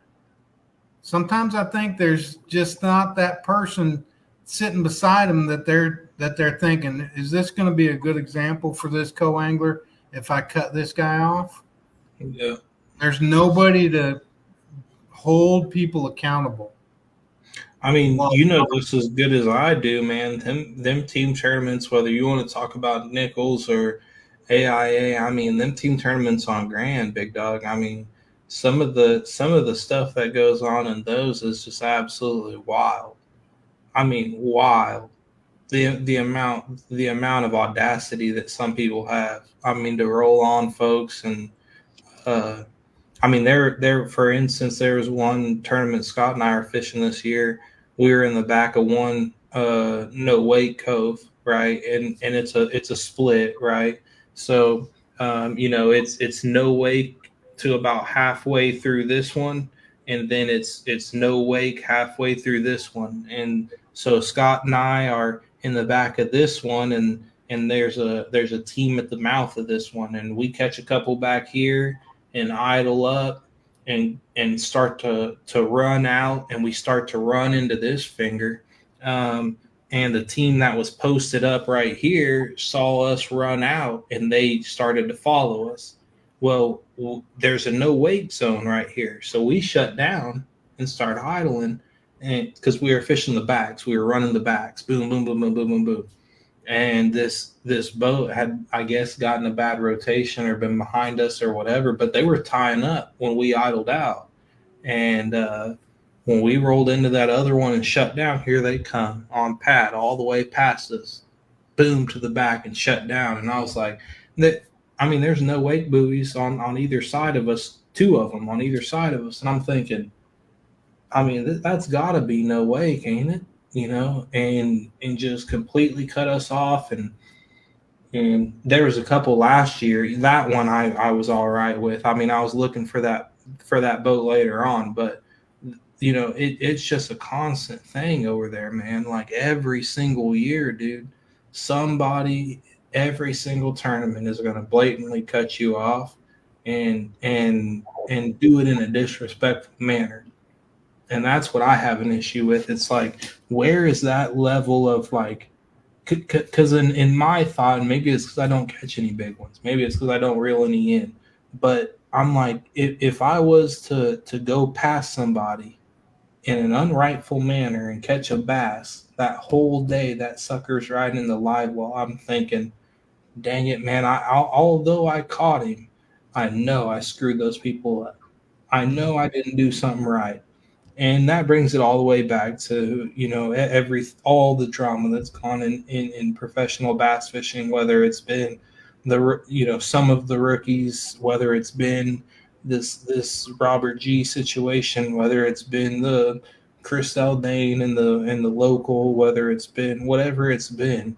To me, it comes back to making a moral and ethical decision to display and produce a behavior. And as an adult, whether you're a professional bass fisherman or not, we're all responsible for whatever behavior we display. And there's been a lot of behavior displayed by some of these anglers that make me question, like, what level of self-control do you have, first off? And then second of all, like, where do the unwritten rules fall into that? And that's what I'm starting to see blurred. And I see it starting to try to, like, not starting to, it's been ever since the start of the season, but kind of been shade or been pushed towards the rookie situation. But there's a lot of veteran anglers that are pushing that moral and ethical boundary. And I feel like whether it's a rookie or it's a veteran, it's all out of the same sock, and it's all out of desperation, whether it's to prove yourself or whether it's to stay around and be relevant. But you're starting to see what desperation does to folks, and it's evident. The problem with it is that the problem that I see with it is amateurs don't get the opportunity to see anybody disqualified or penalized for the bad decisions that they made. ABA. Let's talk about ABA for an example.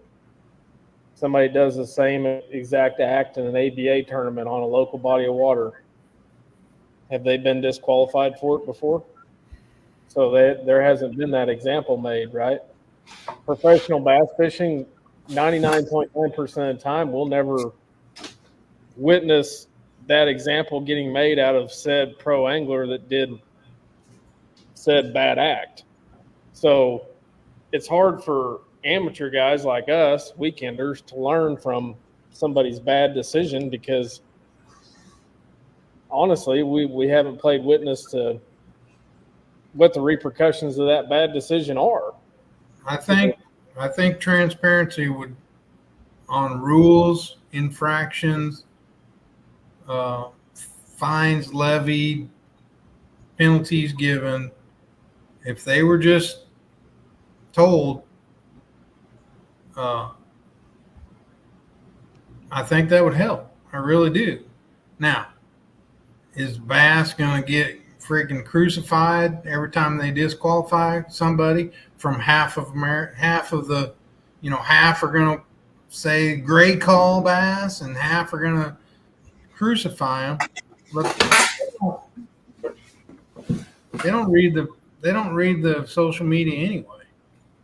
They make their decisions, and I mean, I didn't, and I still don't. I find it hard to, like, I don't watch near as much fishing stuff, obviously, as Dom does, because he's probably more up on the stuff that's happened than I am.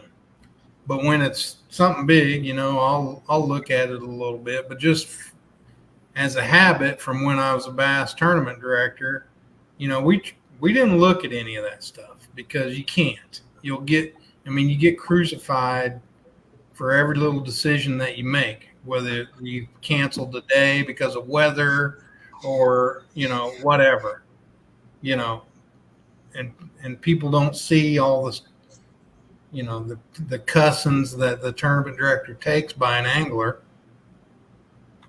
You're just never going to see all that stuff. But I think it would help to see fines levied, penalties given, and they don't have to go into deep detail. People can they're gonna make their own judgments anyway. Yeah. On whether it was right or wrong, and whether the right rule was applied or the wrong rule was applied or whatever. But if they would just come out and say, Chris Johnson was levied $100,000 fine for Rule C3II.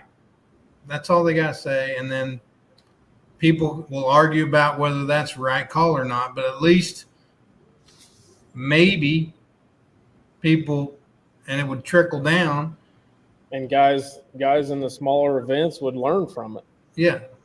Because they learn the cut. They learn the cutting off, and they learn everything from being able to get away with it. It trickles down. Yep. Well, Dom, I think you've you sent me a warning shot saying you needed to get off here about 9. I just want to say thanks, man, for coming on. Appreciate all the good information. It was nice having a chat with you, even though we only live about 10 miles away. I very seldom even get to talk with you. So, the door's open anytime, and hopefully we can have you back on at some point and talk about maybe a big win or something fun, So the positivity that you've given us in this 2-hour time segment's been great, and thank you very much. Appreciate it.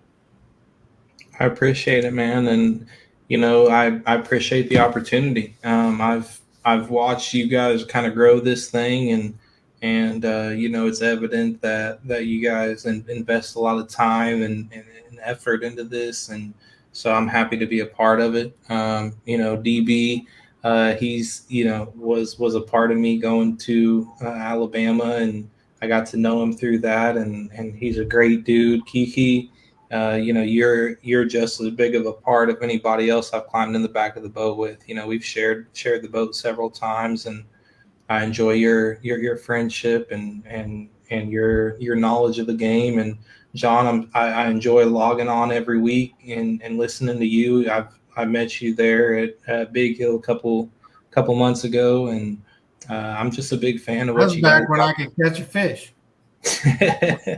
yeah, especially at that place. That's not one of my favorite, but I'll give it to you guys. But I just appreciate the opportunity, man, and the platform. You guys have worked hard to grow, and I'm happy to be on anytime the little baby allows me to get away for a couple hours. So I appreciate it, man. Thank you for coming on. Thank you very much. Thanks, Dom. I appreciate it, man. Holler at me whenever. See you, buddy. Dominic Cavitt. Well done, Kyle. That's a good interview. We'll have to have him on. I kind of get the feeling he watches a little more of this drama than I do. And it is drama. Yes. It's ratings. Yeah. I actually probably watch just as many podcasts as him because I drive an hour one way to work each way. I just don't like bringing some of the drama home with me. So yeah, maybe you guys could answer this for me. Didn't Trey McKinney have to take a polygraph at this last event too? He did. Trey passed his polygraph. What was that about? Was it about the same spot or what? No, it was about I believe it was about all the getting waypoints stuff. Oh, okay. Yeah. So real quick, I don't know if Martin Meek Jr. is still on, but he asked a question before we got into the co-angler stuff that I wanted to, if he's still on, go back and said he's going to Canada this week. I was going to wait till next week to answer the question, but I scrolled back up and he says he's going this week. Chase some smallmouth and walleye and wanted to talk about catching northern fish.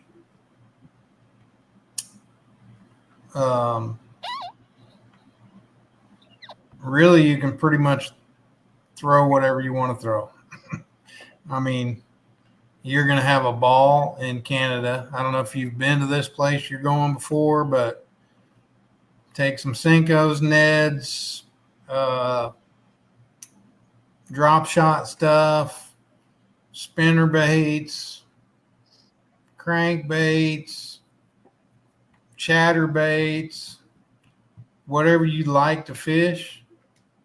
It's going to work. It's going to work.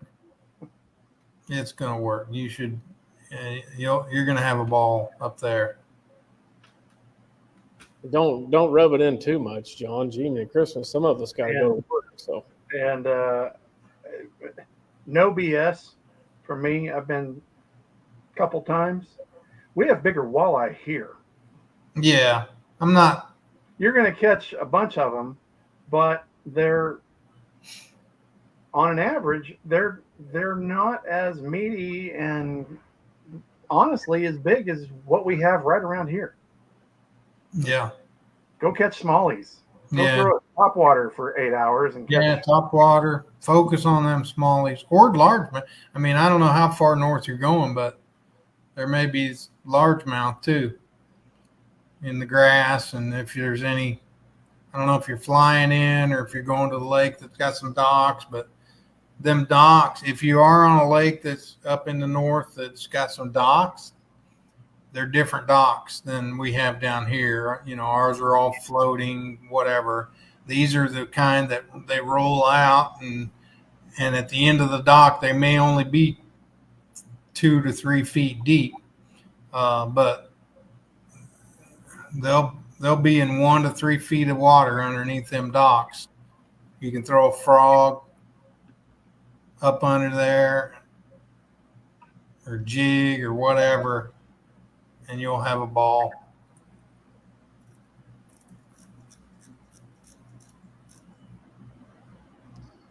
DB, Yeah. can I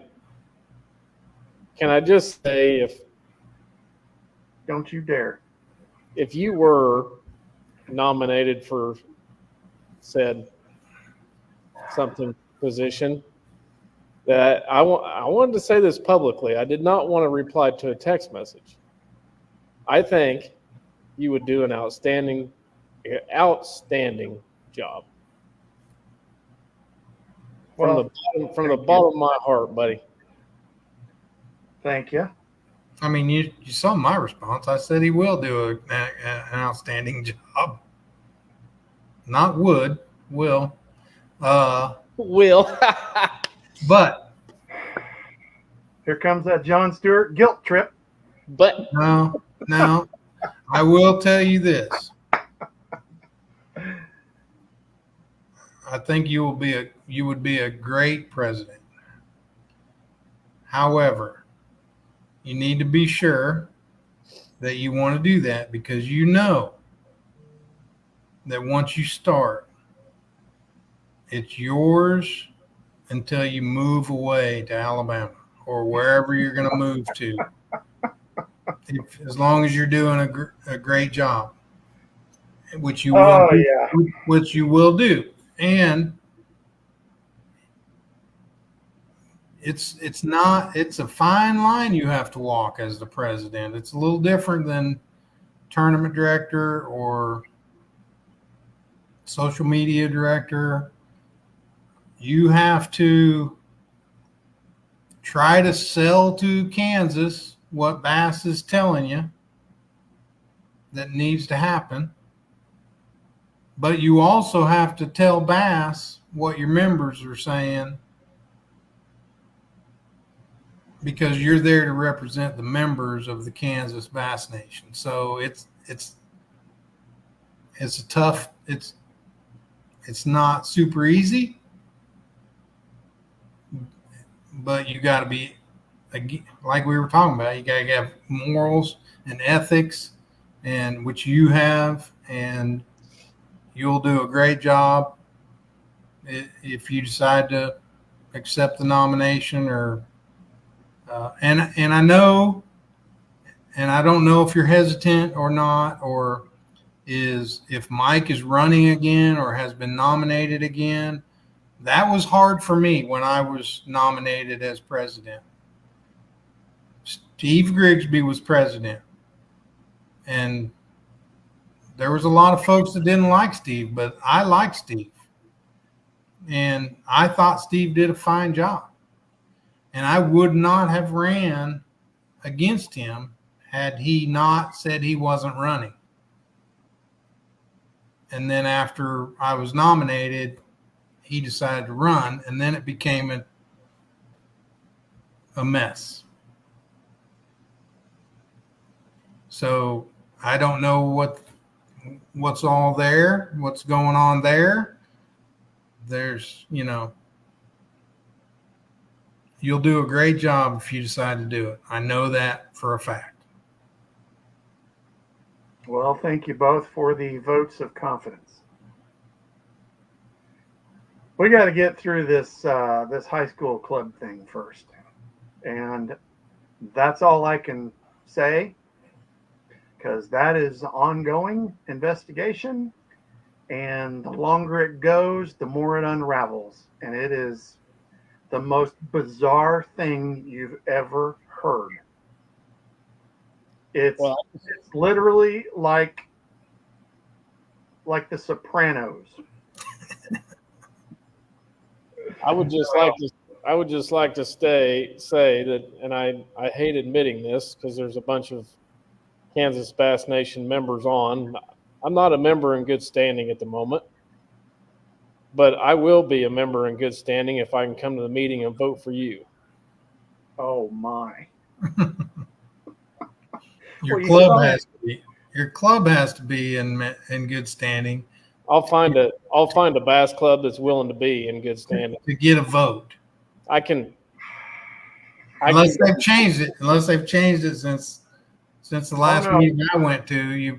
Your club gets one vote. I know what the dues are for a bass club. I will have a vote if Danny Barrett is nominated as president of the Kansas Bass Nation. Oh my! And I will be at the meeting. I think I'm going to go too. When is it? Brad's still watching. Is it the 23rd of November? I believe it's 23rd of November in Wichita. So that's Thanksgiving weekend. No, Thanksgiving's later this year. It's actually the following Thursday. Okay. I just want to make that clear. If it's not Thanksgiving weekend, I'll be there. It's not. Weekend before Thanksgiving, Brad says. Yeah, it is. Well, gee, if Kyle joins, no, it's not a matter of if. If you're going to get nominated for president and we're voting you in, the Cherry Bassmasters has one vote and it's me, and I'm coming to the meeting. Well, you have to vote the way your club wants to vote. Nominate you for an open position. That's true. Because there will still be an open position. It looks like. What positions are getting voted on? President, treasurer, conservation director. Help me, Brad. Media director. Tournament director. Tournament director's been nominated. President's been nominated. Haven't heard of the media director or the conservation director. Well, that's because you kind of let it all out of the bag before the deadline. Deadline to nominate's not until the 31st. So that's all right. You can nominate before the deadline though, right? Sure. But it probably wouldn't. Nobody else will know what's going on. So announcing exactly, Moody. Kyle for sponsor director. Well, we'll just wager that there's not a whole lot of guys listening. How about that? Okay. Whatever you need to tell yourself. I'm writing a personal note right now. Well, I'm glad Kyle opened the bag and I didn't. It's all right. When's the nation? Because I was going to do it off the air. When's the Bass Club Nation dues have to be paid prior to the meeting, Danny? You actually, if you pay after September 1st, it helped me, Brad. We need some. You can't participate in the events this year, but your dues are paid for 2025. Okay. So in order to participate, you have to pay before September 1? Yes. It's fine. I don't have anybody that's planning on participating, so we're good. Well, I'm thinking about it, so I got to pay, I guess. What club am I in? But you're good. You're in my club. Yeah, but I got to pay for 25 to participate in the qualifier, is what you're saying. No. That's 24. That's a 24.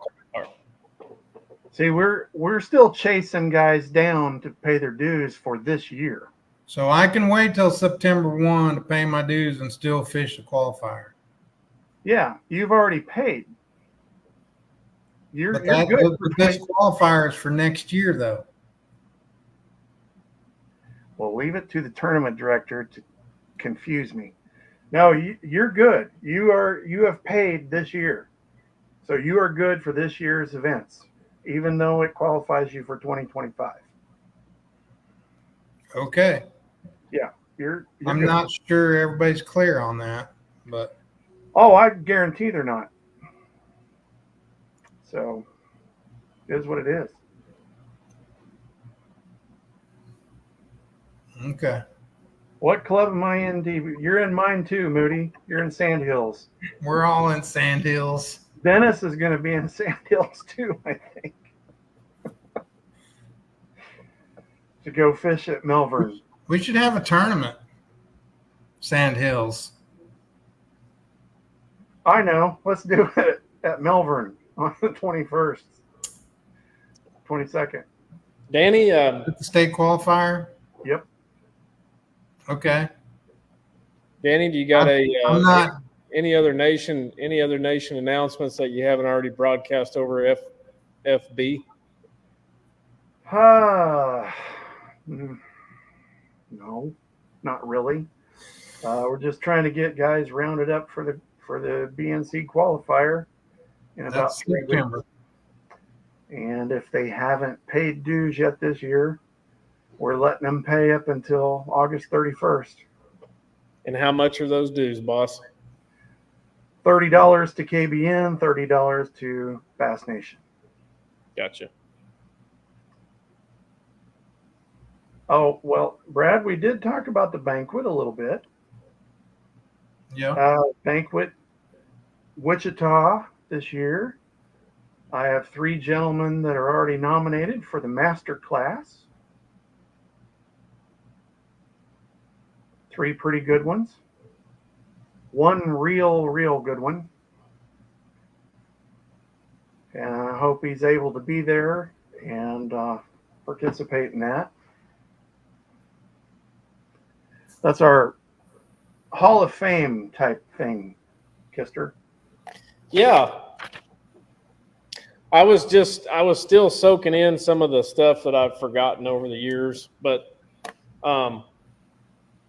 where can guys send their Bass Nation and their KBN dues to, boss? Need to find a club to join. It goes to your club. Where does the club send them? You can join mine for $60. I'll put you on my roster. But you won't have a vote. You But got to you won't get have a Cherryville. You got to get You guys Cherryville. are taking my question the wrong way. Who do I send the Bass Club's dues to? Oh, you send the Bass Club's dues to Rick Mole. Thank you. Yeah, I was totally backwards on that. Brandon, Just the state dues. just the state dues. The national dues go to Bass on the online roster system. Correct? Correct. Brandon, September 21 and 22 at Melbourne. Yeah, Brad got it.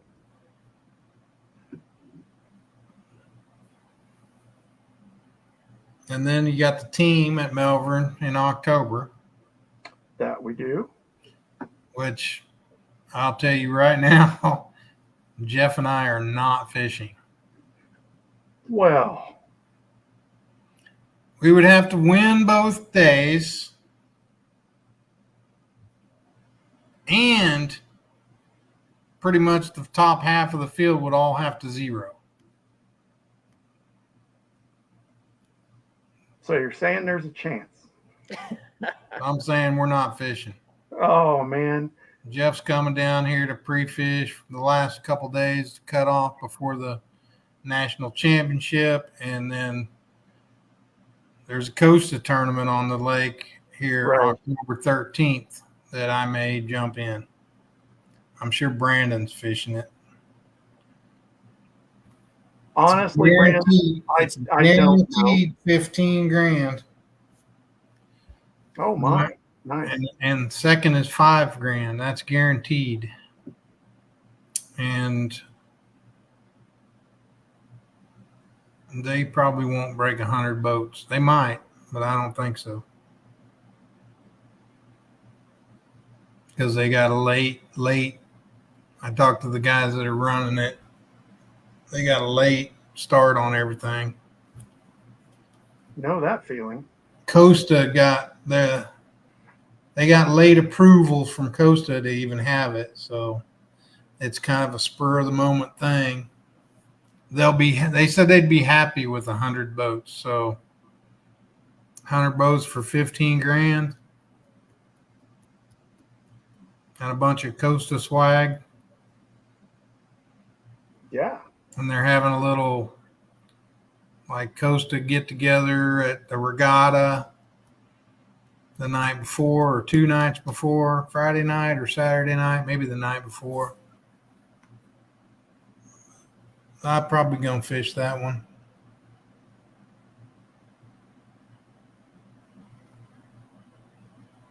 Cool.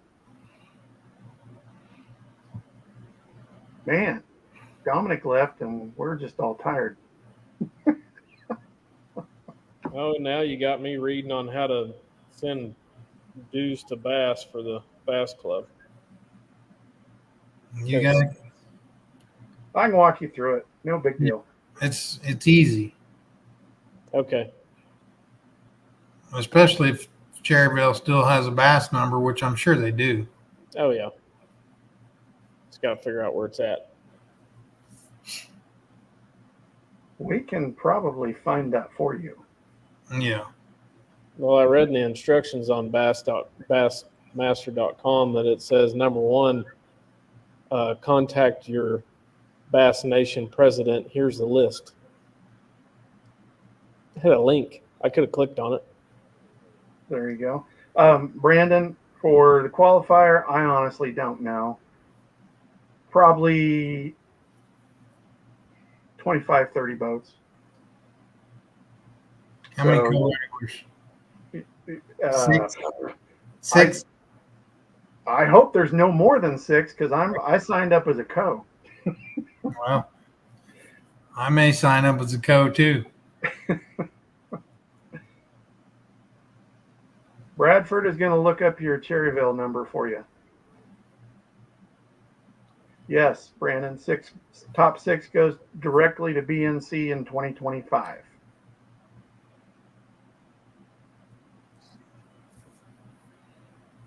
Are we shooting for 3 hours or what are we doing here? I don't know. I'm shooting for bedtime because I got a safety meeting in the morning.